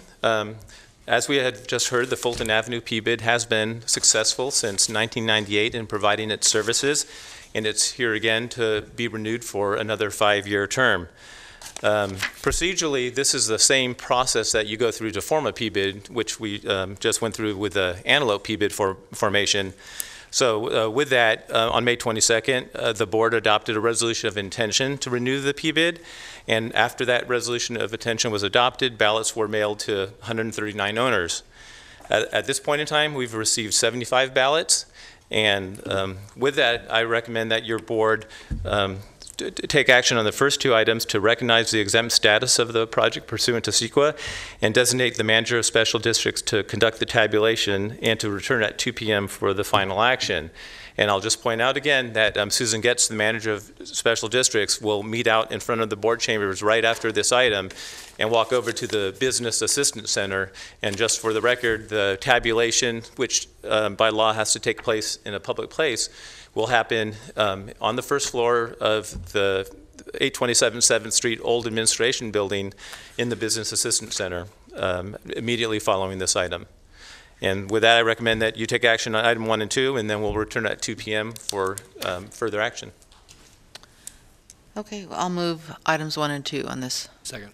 We have a second. Please vote. Unanimous vote. So Bob will come back at 2 o'clock and review items 62 and 64 after the votes, correct? Correct. Okay, thank you. Item 65 is the County Service Area 1. You're conducting a public hearing on the fiscal year 18-19 service charges, confirm written report, and adopt resolution setting the charges for fiscal year 18-19. Hello, Russ Childers from the County Department of Transportation. Morning, Russ. County Service Area 1 provides funding for street and safety lights. It pays for both the maintenance and the electricity to keep the lights on. Once a year, we come to your board to conduct a public hearing and set the following year's rates. On June 19th, you accepted the engineer's report, directed staff to publish notice. We did so twice in Sacramento Bee. I had one inquiry this year about the CSA 1 service charges. I do not have a protest. If you flip very quickly to the service charge table on the second page of your board item, the first 3 line items, safety light only, street and safety light, and street and light safety non-residential, those rates were capped by the passage of Proposition 218. They cannot be raised without a ballot procedure. The last 4 items, the enhanced street and safety light, the residential and non-residential, and the decorative street and safety light, residential and non-residential, Those are being raised. They have an inflation factor that was included in the program in 2006 when your board adopted modifications to the ordinance. Those are being increased this year based on the CPI at 3.6%. So my recommendations at this point are that you open the public hearing, receive testimony, close the public hearing, and adopt the resolution confirming the written report and establishing the fiscal year 2018-19 CSA1 service charges. Any questions? Done. Yeah, thank you, Madam Chair. Thanks, Russ. I did note in the attachments to our staff report that this year there's no road fund contribution, but there was a time not too long ago that we were upside down or getting very close to it. It actually had gone out to people in the unincorporated area of the county to seek to change the assessment for safety lights and for street lights, and that failed pretty miserably, and I know we've done some consultant review of that since then. This board's had some conversation. My question is, though, and again, obviously it's still a fairly lean budget, and I appreciate the work. I want to compliment you and certainly your colleagues for working with SMUD to the LED change out. I know there's another bunch of the lights coming later this fall, at least according to the report. My question is that early on, though, going back probably 20 years or so, we had pretty aggressively addressed, particularly in some of the outlying areas outside of your suburban setting and rural areas, to provide safety lights at a number of the rural intersections. And obviously that's covered under the fixed assessments. But in more recent times, we've kind of put the brakes to that because obviously we had costs associated with vandalism during the recession. We had energy costs and then just costs that weren't being covered. I guess my question is, though, is that the additional safety lights that were put in the inventory over the last year, I don't recall that there's been too many rural applications. Are we open to looking at that? Again, recognizing obviously it requires us to take a look at where power is available and so forth, and there are energy charges associated with that. But if recollection serves me correct, we've kind of put the halt to that in recent years, and with a fund balance and with a balanced budget that has some carryover, obviously, and with the inflation factor built into some of the new additions to the system. I guess my question to you is that do we have the ability to look at again with the growth in traffic? Having come from a meeting last night, and I want to thank Department of Transportation was there. Community meeting in Hood talking about traffic issues in addition to sewer services potentially in that community. Just the number of vehicles using certainly our streets and byways, but certainly in the rural areas, and thinking about not just the Delta, but some of the other rural southern portions of the county, and as well as I'm sure in north and eastern part of the county. Do we have the ability to take a look at some applications for some additional safety lights at intersections that are seeing obviously increased traffic with growth in population? And so long question, but I guess I'm curious. My bottom line question is, do we have the ability to do that? Obviously your department certainly has taken that under advisement, but I know some of the response has been we weren't adding, at least by our own initiative, any additional safety lights in recent times. In the 1980s and 1990s, you had a huge program to go out all over the county and put in safety lights at intersections. It's probably saved innumerable lives and accidents and such, and made for much safer travel in some of those areas. So we have installed a couple in the last couple of years. Alta Mesa headed down towards Galt, towards the new Walmart. I can't think of the two intersections. Twin Cities? No, not Twin Cities, one of the other ones. But okay, anyway, there's been one or two a year, and they meet the warrants, and we go ahead and put them in where SMUD can provide both the power and the equipment for us. So we will continue to do a limited number of safety lights year to year where we meet the warrants, and I don't think it will break the bank. Okay. But I don't think we're going to see a huge project to put in 400, 500, 600 lights. When you say it meets the warrants, though, I mean everybody. When you say it meets the warrants being what? They have to be on a major street at an intersection. Major street. How do you classify that in a rural area? Well, in your transportation plan, you do have rural major streets. I can't remember the exact terminology, but there is a list of roadways in there that form the major rural collectors, and we look at the intersections on those streets, or 2 nighttime accidents in a year. We'll go in and put in a light. Okay, so if we have some candidate locations, and that's the only criteria, that is the warrant criteria? Intersection on major street or 2 nighttime accidents in a year. So we can go off the major streets if you've got a location like a right angle turn. Right, okay. Where there's a safety issue that is not related to an intersection. We can go with those locations too.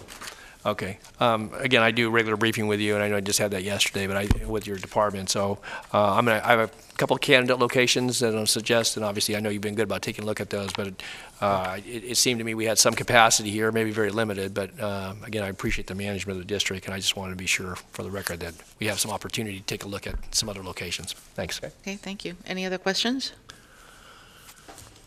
Move staff report. Second. Please vote. We have to conduct a public hearing. Oh, we have a public hearing. Open the public Please. hearing. Anyone wish to speak? No? Close the public hearing. Voted. The answer is? Unanimous vote. Thank you.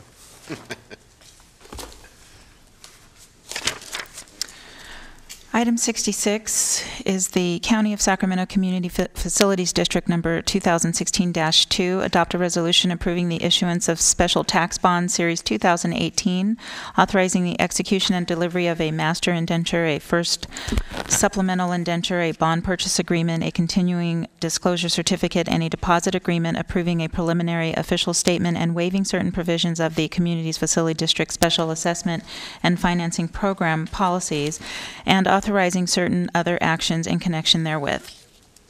Quite a title. Good morning. Kristen Yates, County Executive's Office. So today I'm requesting the board's approval to issue a series of bonds for the Florin Vineyard CFD number 2016-2 in an amount not to exceed $8 million. The district is within the Florin Vineyard Community Plan area and is generally located along the south of Tioga Woods Drive and Bill Fish Way, north of Castleman Road, east of the Southern Pacific Railroad tracks, and west of Elk Grove Florin Road. Pursuant to the acquisition agreement approved by the board in November of 2017, the proceeds from the bonds may be used to fund developer-constructed facilities which include a neighborhood park, an intersection improvement which includes a signal at Castleman Road and Elk Grove Florin Road, a sound wall along Elk Grove Florin Road and Castleman Road, and streetscape improvements of the construction of 255 residential homes. The remaining proceeds will be allocated to roadway improvements that will be constructed by the County Department of Transportation. Debt service on the bonds are payable only from special tax assessments on the property owners in the district and are not a general obligation of the county. Bonds will be at a fixed rate with a final maturity of 2048. The developed and undeveloped single-family residential properties will be taxed at a maximum rate between $1,224 and $1,530, depending on the size of the lot, with an escalation factor of 2% per year. The district was appraised at not less than $72.6 million and meets the CFD lien-to-value policy of 3-to-1. Staff is also recommending that the board waive the CFD financing policy requirement related to the third-party guarantee, where a property owner responsible for more than 10% of the annual special tax payment secure a letter of agreement, a letter of credit in an amount equal to 102% of the maximum special tax. Authorization of the deposit agreement will allow a cash deposit equal to that same value. This is not a rated transaction, and the County Debt Utilization Committee met on July 10th with unanimous approval. If authorized by the board, the 2018 bonds will be priced during the week of July 30th, and the transaction will close during the week of August 13th. So with that, if you have any questions. Any questions for Kristen? No? Okay. Chair will move approval. Second. Please vote. Unanimous vote. Thank you. Okay. We do have some off-agenda speakers. Ted Samara.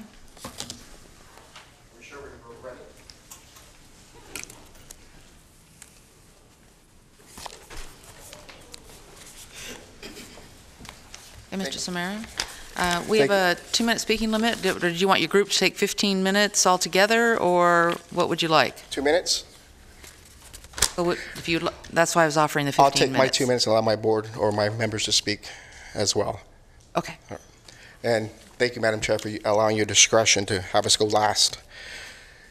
Good morning, Supervisors. Good morning, Ted. And welcome back. I'm the Executive Director of United Public Employees.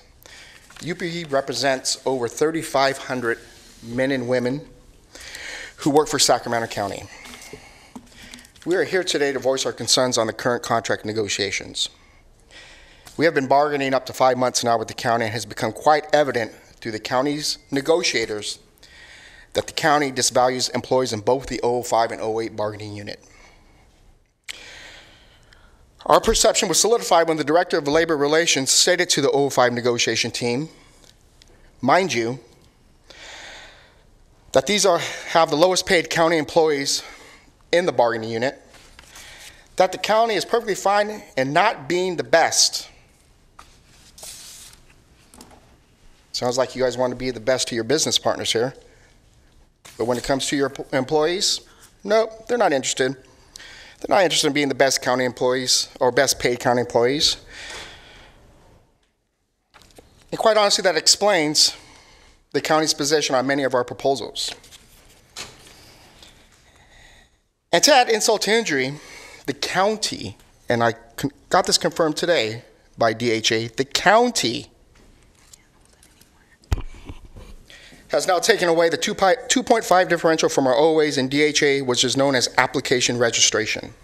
Hundreds of your lowest county paid employees took it.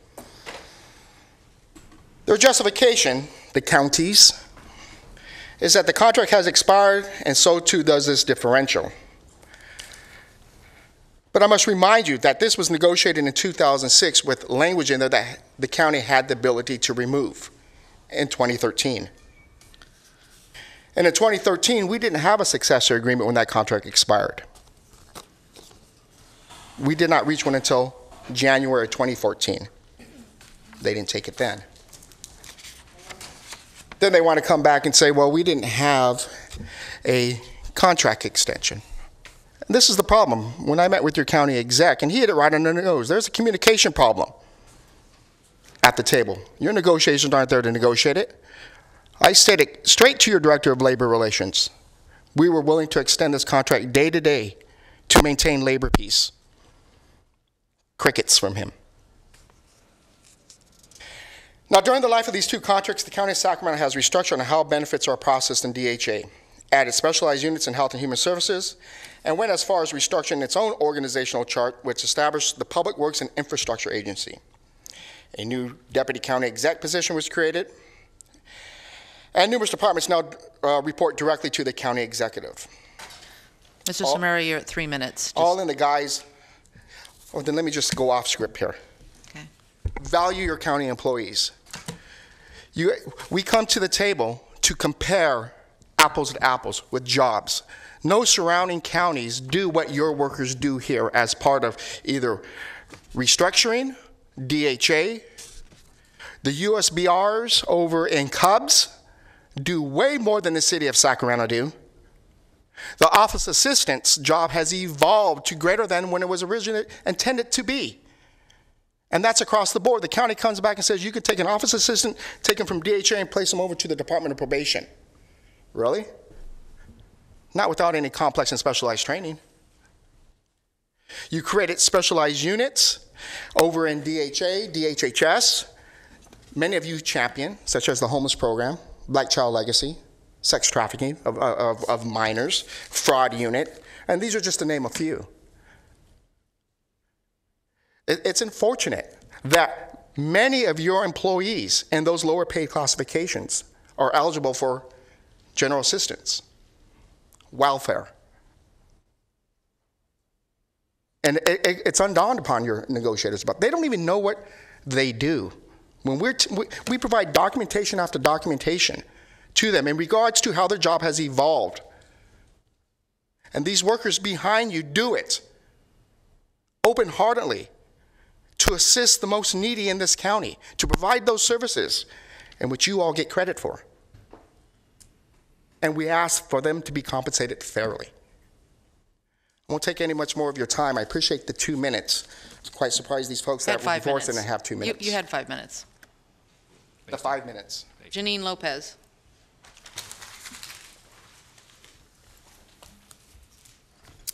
Good morning, Board of Supervisors. I'm here to address the dismal progress of contract negotiations occurring between UPE 008 bargaining unit and the county. I'm a social worker at CPS working exclusively with commercial sexually exploited youth and crossover LGBTQ youth involved in sex trafficking. Today, I was supposed to be at the state capitol at a press conference in regards to the Rotary Club's championship of combating sex trafficking in Sacramento County, but I thought my time would be better spent here. Our bargaining unit deserves what we're asking for. In 2009, 2010, we gave to keep this county afloat, and not only did you float, you've prospered. And we've seen the county executives pay, the number of deputy directors and department director positions increase, the pay of your outside negotiators increase, the cost of living increase, and our workload increase. But our paychecks have not increased. One of the things that we asked for in our negotiations was that those working with special populations such as sex-trafficked youth, LGBTQ youth, medically fragile youth, African American families through the Black Child Legacy Initiative, cultural workers, and those doing the jobs of master's level social workers with a bachelor's degree be compensated for it. For example, I'm one of 3 social workers in Sacramento County that investigate allegations of sex trafficking among our population. I am one of 21 specialized social workers that work exclusively with that population. I am one of 3 in Sacramento County that have been trained nationally in regards to working with sex-trafficked youth.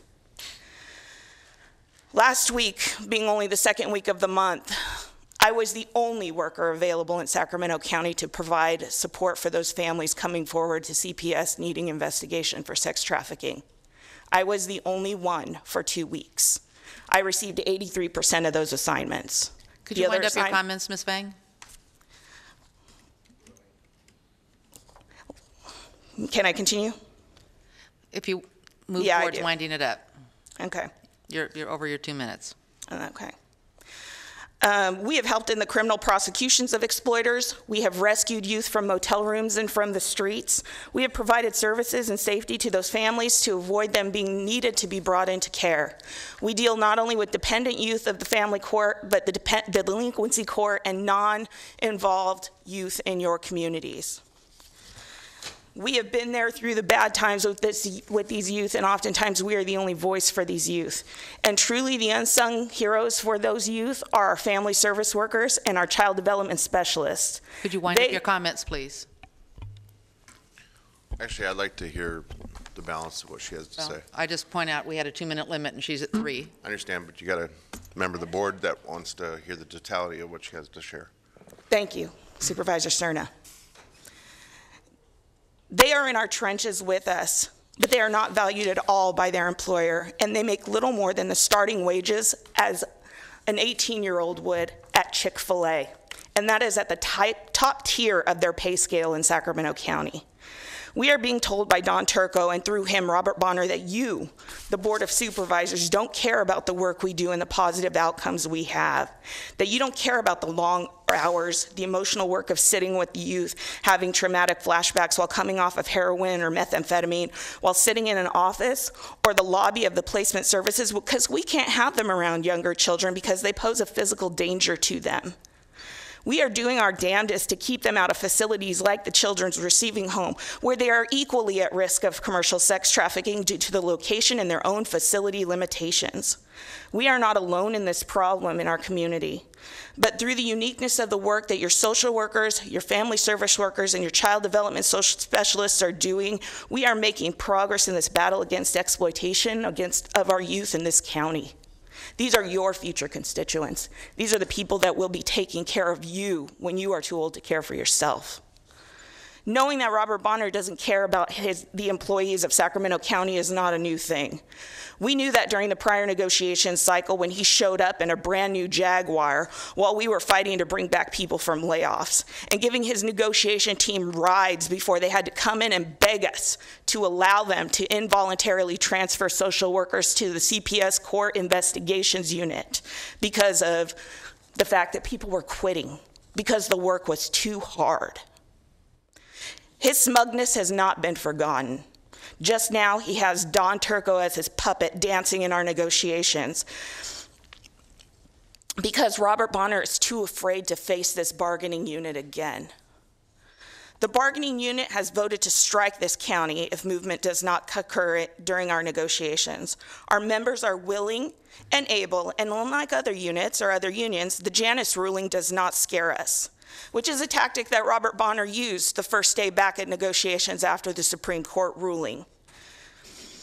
Our members believe and made our union what it is, and they know the work we, as their elected board members and as their negotiators, are doing, and that we are working hard because they elected us to do so. And even though the elections have just passed, you, as elected officials, need to know what your constituents are doing for the communities you represent.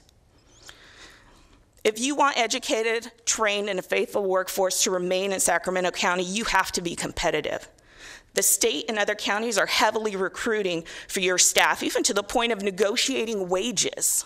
The state is individually negotiating wages with employees from Sacramento County.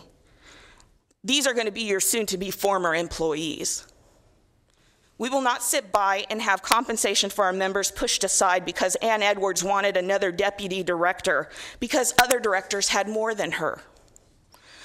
While her employees and our members are struggling to keep a roof over their head and food on the table for their families, and I'm really sorry that I have to be here during a time when actually CPS is quite proud of our former deputy director, Michelle Calles, for being recommended for the director of DCFAS because she came from where many of us in CPS were.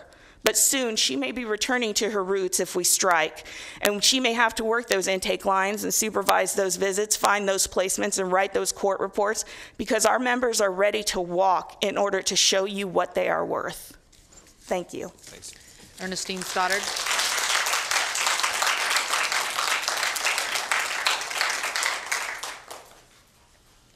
Ernestine Stoddard, or Stodham. Thank you for having me. My name is Ernestine Stoddard, and I work at Cubs. And this is the first time I've been at the negotiating table. And I was very disappointed in the amount of negotiation that is going on with the county. We had 30 proposals, and they had 4. The county has also, whenever they came back, and they would just reject our proposals without any reason. So we were unable to counter proposal. We were told that we were basically a dime a dozen, that they have a long list of people waiting for our jobs, and that we have no retention issue. And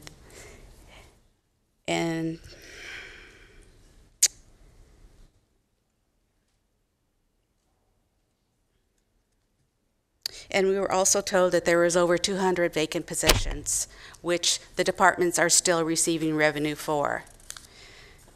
But yet they can't seem to give us any raises. The reason I'm here basically is that one of the proposals that we have is to a compensation study and also asking for equity raises, which we haven't had in a long time. UBSRs are a revenue-generated department. We have over 40 members there. We handle bankruptcies, collections, skip tracing, accounts receivable, auditing, refunds, correcting billings, adjustments, understanding regulations of state and local regs for water, trash, drainage, sewage, and also we handle for residential and commercial. We also handle the sales for deeds, foreclosures, and we are also in contact with the Assessor's Office, DRNR, Water Quality, Waste Management, and Sewer Department, entitled companies, property managers, mobile home parks. When we receive a call from a customer, we don't know what they want, and we cover so much, and we are only getting paid. We are not getting paid what we should be getting paid. SMUD pays their members $27 an hour to start. We get paid $16 to start. And the OAs have morphed into something more. So UBSRs were basically office assistants, but we have morphed into such much greater. And that's why we're asking for the compensation study, because there's so much that we do that we don't get credit for. Right now we have 4 notaries that are doing jobs. They are notarizing documents, and it is not in their specs. And we asked for 5% for the people that do notary, and that was rejected because we were told that was their job.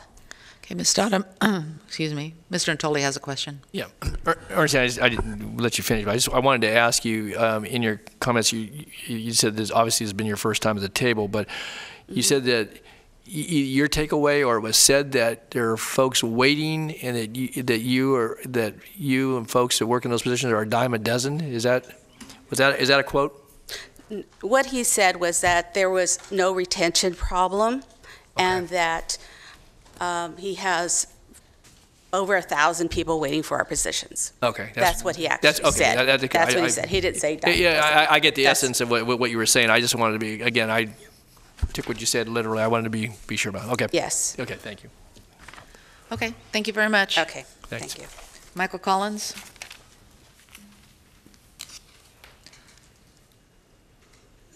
Maybe I mispronounced it, on Lincoln Oaks Drive. Michael Collins? Okay. Then Terrence, no last name.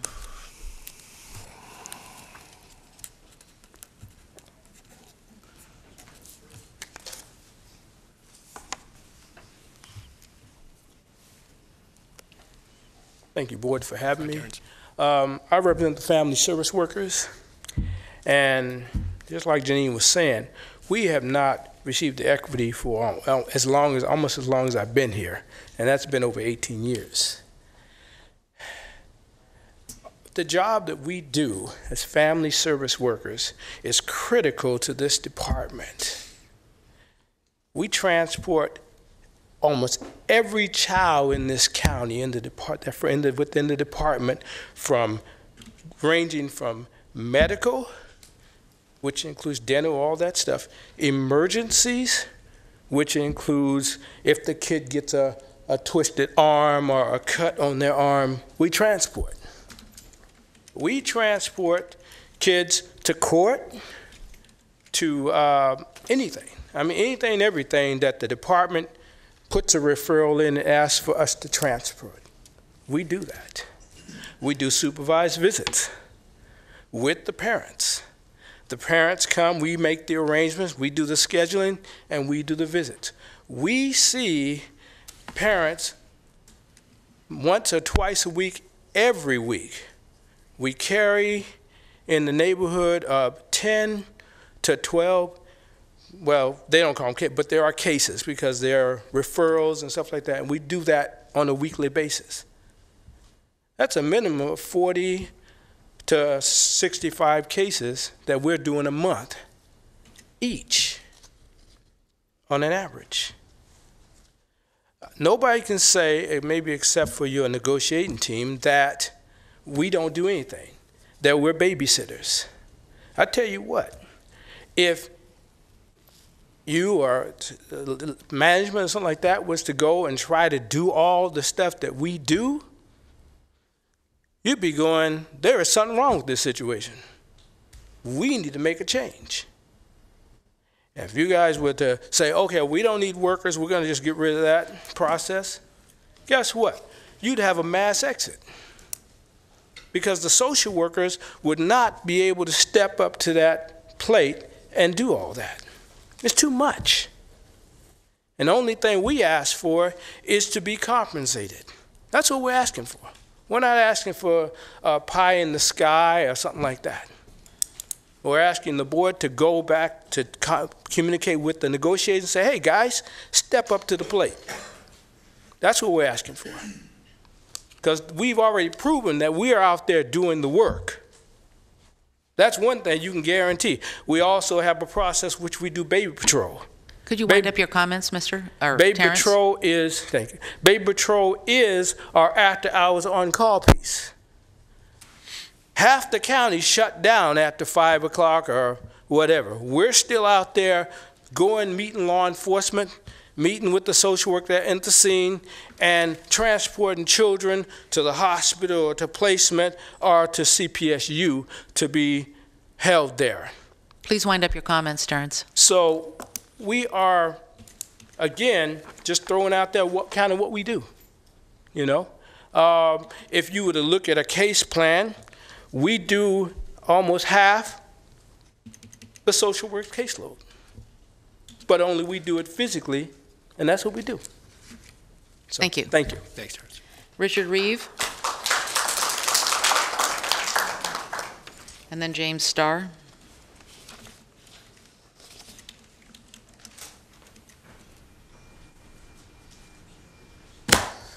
Hi, members of the board. Thank you for giving me some time. My name is Richard Reeve, and I'm a 23-year employee with the Assessor's Office.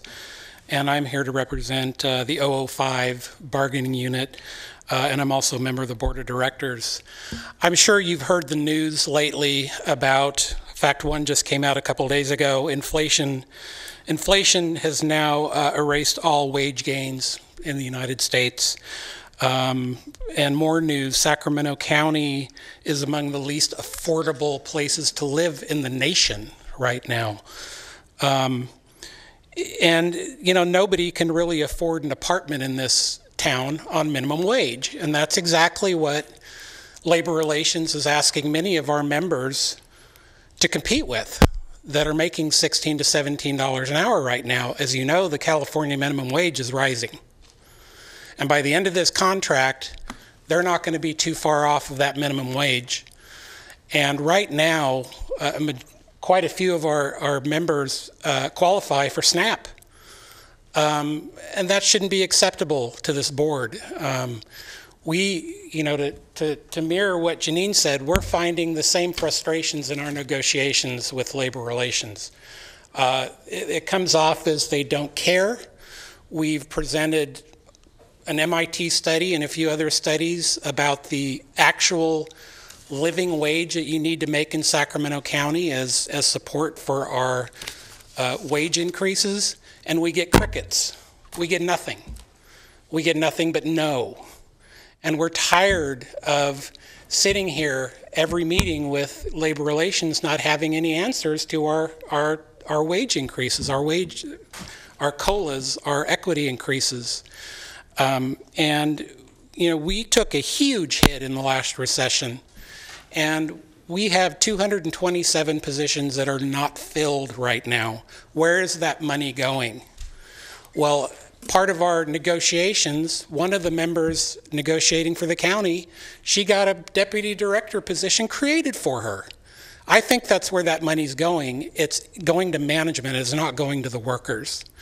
And so we hope that you encourage Mr. Gill and Mr. Bonner to actually negotiate in good faith, because so far it hasn't been. And we're fed up, and that's why we took a vote to authorize a strike. Thank you. Thank you, Mr. Reeve. James Starr.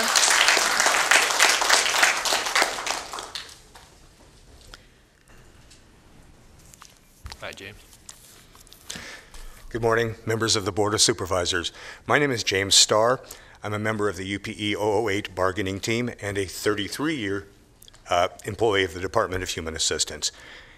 It seems to be news to your negotiators that there are 2,000 fewer county employees than there were prior to the Great Recession a decade ago, and that this reduced workforce is struggling not only with much greater workload, but also with the radical changes in business practices and workflows created by county managers in an effort to make the workers do more with less. It would be hard to find a place in the county where the nature of the work has changed more than in DHA, my department. With the advent of the service center model, a tremendous amount of adjustment has been required of the workers, and the level of personnel turbulence is very high, which shouldn't surprise anyone, as it takes workers who are amazingly flexible, adaptable, and committed to want to stay on and deal with the chaos that has been wished on them. The work has evolved even since our last contracts were signed in 2015 to be far more demanding and complex. UPE has proposals on the table today to increase the rate of pay for groups of your employees whose pay is significantly below the median among similar workers in the comparison jurisdictions, and also to increase compensation for other employees with newly expanded duties for which they are undercompensated. This is vital.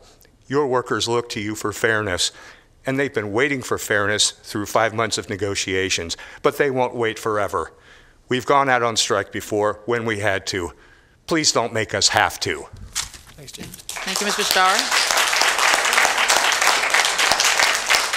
Our next speaker is Andrea Tullis. Not sure if I pronounced that last name correctly. That's right. Okay. Good morning. Thank you. Good morning, everyone. Good morning. I have an issue, and I'm not from here. However, Mr. Cerna, Mr. Gill, I've addressed with the city police what's been going on with my children in the public school district, and I'm not getting a response. I've contacted Child Protective Services over 30 times. I actually have the worker sitting here, and I was told I had to wait for a supervisor to come back from vacation, only for them to play and tell me that this is now turned around on me. I have my daughter sitting here, and she's afraid to go home. I have 3 different entities that have called my daughter the next school shooter because she was a part of a homicide at 5. I have went all through the Capitol building. I know we all said the Pledge of Allegiance for a reason, and I've had no help with her. I can speak of 10 workers that I've called. The only thing on my dossier, as they say, is me being a foster parent here in Sacramento and in San Francisco and working for the Department of Motor Vehicles 12 years now. And the only thing they do is leave my baby to suffer. She's still suffering today. Per our U.S. Senator Kamala Harris, this should be handled at city, state level. The police will not come out. She's been missing 16 days this school year. I pulled her. Then, on top of that, I wrote into the FBI, and I wrote a formal letter for all 8 children in the Thomas. No one's paying attention to what is going on. Now I have a damaged child, and per the human learning consultant, this has retarded the development and growth of her brain and been very traumatic to her. So when I'm calling the sheriffs and they're hanging up on me, or the California Department of Education website tells me to contact Child Protective Services, Michelle Casales' number is 875-0123. I've left this woman 10 messages.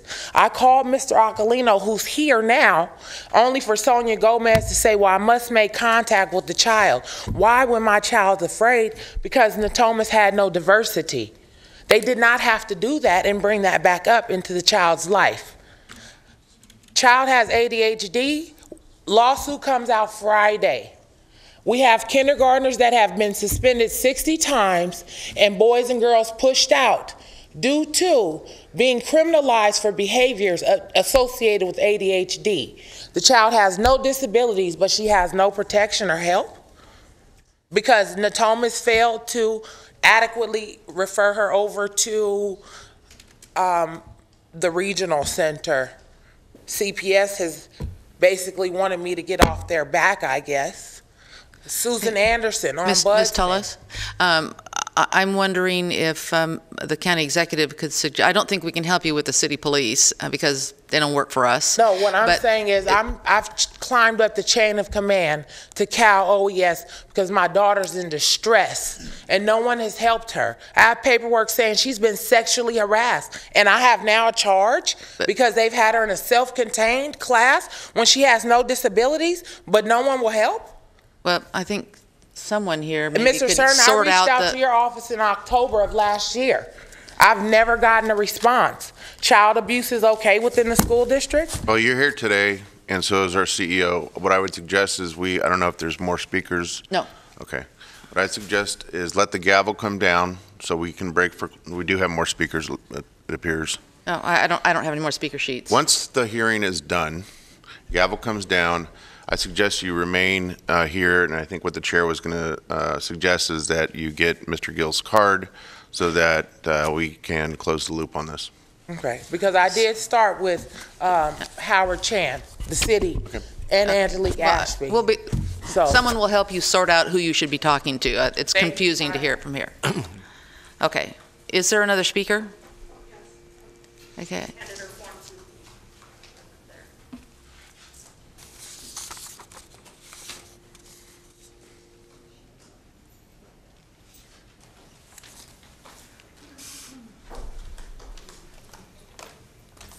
If you could give your form to the clerk when you finished. Yes, Appreciate it. I turned it in earlier to the lady that just went over there. Oh, I'm sorry, it didn't get to me. My name is Lori Vang. Okay, I'm a family service worker. Ladies and gentlemen, as a FSW, starting off at $15.41 is an embarrassment. A bigger embarrassment is that I have to justify why I want and need a raise for the hard work that I do. I am embarrassed to tell my friends and family what I make as an FSW, which is sad because I have so much pride in working for the CPS department. The county should be embarrassed for the pay rate they give FSWs. I should not have to justify why I want and need a raise for the hard work that I do. As an FSW, I am underpaid and underappreciated. We work with social workers, and there is a huge pay in the gap. There's a huge gap in the pay. That is unfair to FSWs. As FSWs, we work hand in hand with social workers. FSWs are the muscles to the department. We do a little bit of everything. We have the most contacts with children, parents, and care providers day in and day out. We do visits, supervise and observe. We do transports, long transports all over California. We do flights, we do PCs, we do the long waits in emergency rooms. The list goes on. As an FSW, we are not just transporter. We are in charge of these children. That is a huge responsibility, a responsibility that I do not take lightly. These children are in our care. These children have a wide range of background. We deal with children that have behavior problems. We deal with C-sex children, children with special needs and disability. We deal with children that have been emotionally, physically abused or neglected, children that have psychological problems. Furthermore, we deal with the parents that are angry and hostile. We deal with these parents day in and day out. As FSWs, we are exposed to all sorts of risks and dangerous situations. Children with violent behaviors, parents with violent behaviors. Once again, FSWs are muscles to the department. Our chronos are so valuable because we have the most contacts with the children and the parents. I want to make it clear that I am proud to be a FSW. I'm just embarrassed about the pay. The pay does not match the job description. I'm here to let the county know that I believe in the job that I do. I believe that I can make a difference in the children's lives and even the parents' lives. I believe in my job and the contributions that I bring to the department. I love my job and I love helping people. I ask that the county respect me as an FSW and give all FSW respect for the job that we do. And I ask the county to give us the pay raise that should be a given. I should not have to justify why I want and need a pay raise for the hard work that I do. I would like to disclose dangerous situations that I have experienced personally while working for the county. One time was a placement in San Jose. The child was autistic and needed 2 FSW to transport to a new care provider. En route to destination, the child undone his seatbelt and latched onto my hair. The FSW that was driving had to pull over.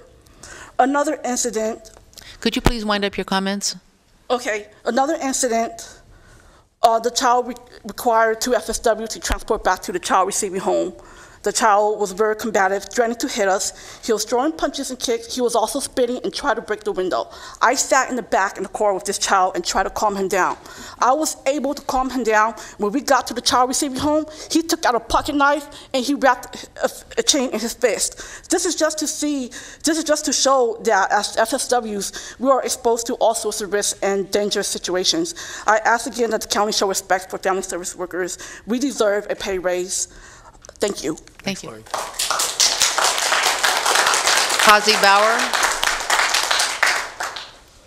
Just had a Kazi, I may mispronounce it, sorry. KZ Bauer. This is the last speaker card that I have. If anyone else wants, please get it in.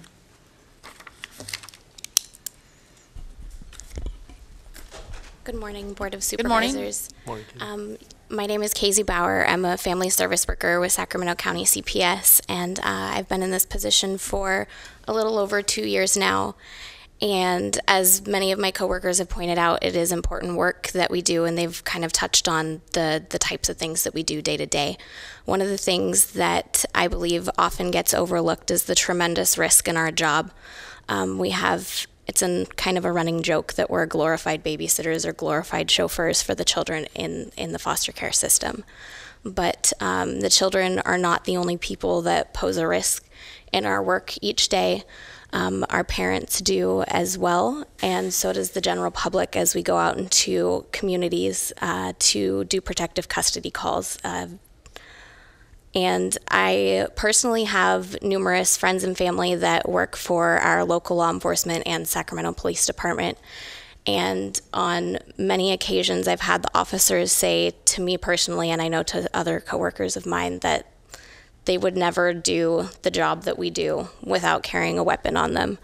And I know that's their background and their training, but it just goes to show that the level of risk that we face each day could warrant that level of protection, and they see it as they interact with us each day. And so I did just want to mention that there is more to our job than just supervising visits and dealing with the children in our county, that there is an unknown level of risk each day that we go out and interact with the public, as they don't always have positive opinions of our department, and anybody that's had any history with CPS is well aware of what our fleet of vehicles looks like and will oftentimes seek us out to negatively interact with us out in the field. Thank you, Ms. Bauer. I have no other speakers signed up. We're in recess until 2 o'clock. Oh, I'm sorry. Yeah, can I? Mr. Cerna has a comment. Yeah. Sorry. So before we break, I know that and I know you know, members of UPE, that we can't take action on an item that's not on the agenda. This is obviously a labor issue, but I do have a question I wanted to ask in public of our CEO before we do break, and that is this. We've heard, obviously, the testimony today. We've, I think, all received dozens of emails explaining the concern that was again reiterated this morning. If it's the will of the board to consider taking deliberative action relative to the request here, how swift can we do that? I do not have the date, next negotiation date, whatever date we agree with UP, we can convey the message back. And okay, I would just like to, I would just like to be on record saying that I think the sooner the better. I think what I'm trying to say is that is the intent behind it. You give us direction, we'll be right back at the table. Thank you, Mr. Natoli. Yeah, just to that, we actually, again, we have closed session, we're going to recess, we're going to closed session, we get a labor update. We have the ability to give direction as soon as this afternoon, or actually this morning, to our negotiators relative to any of the things we heard here today. Is that correct? That is correct. Okay, thanks. Any other comments? No. Now the meeting is in recess. Thank you.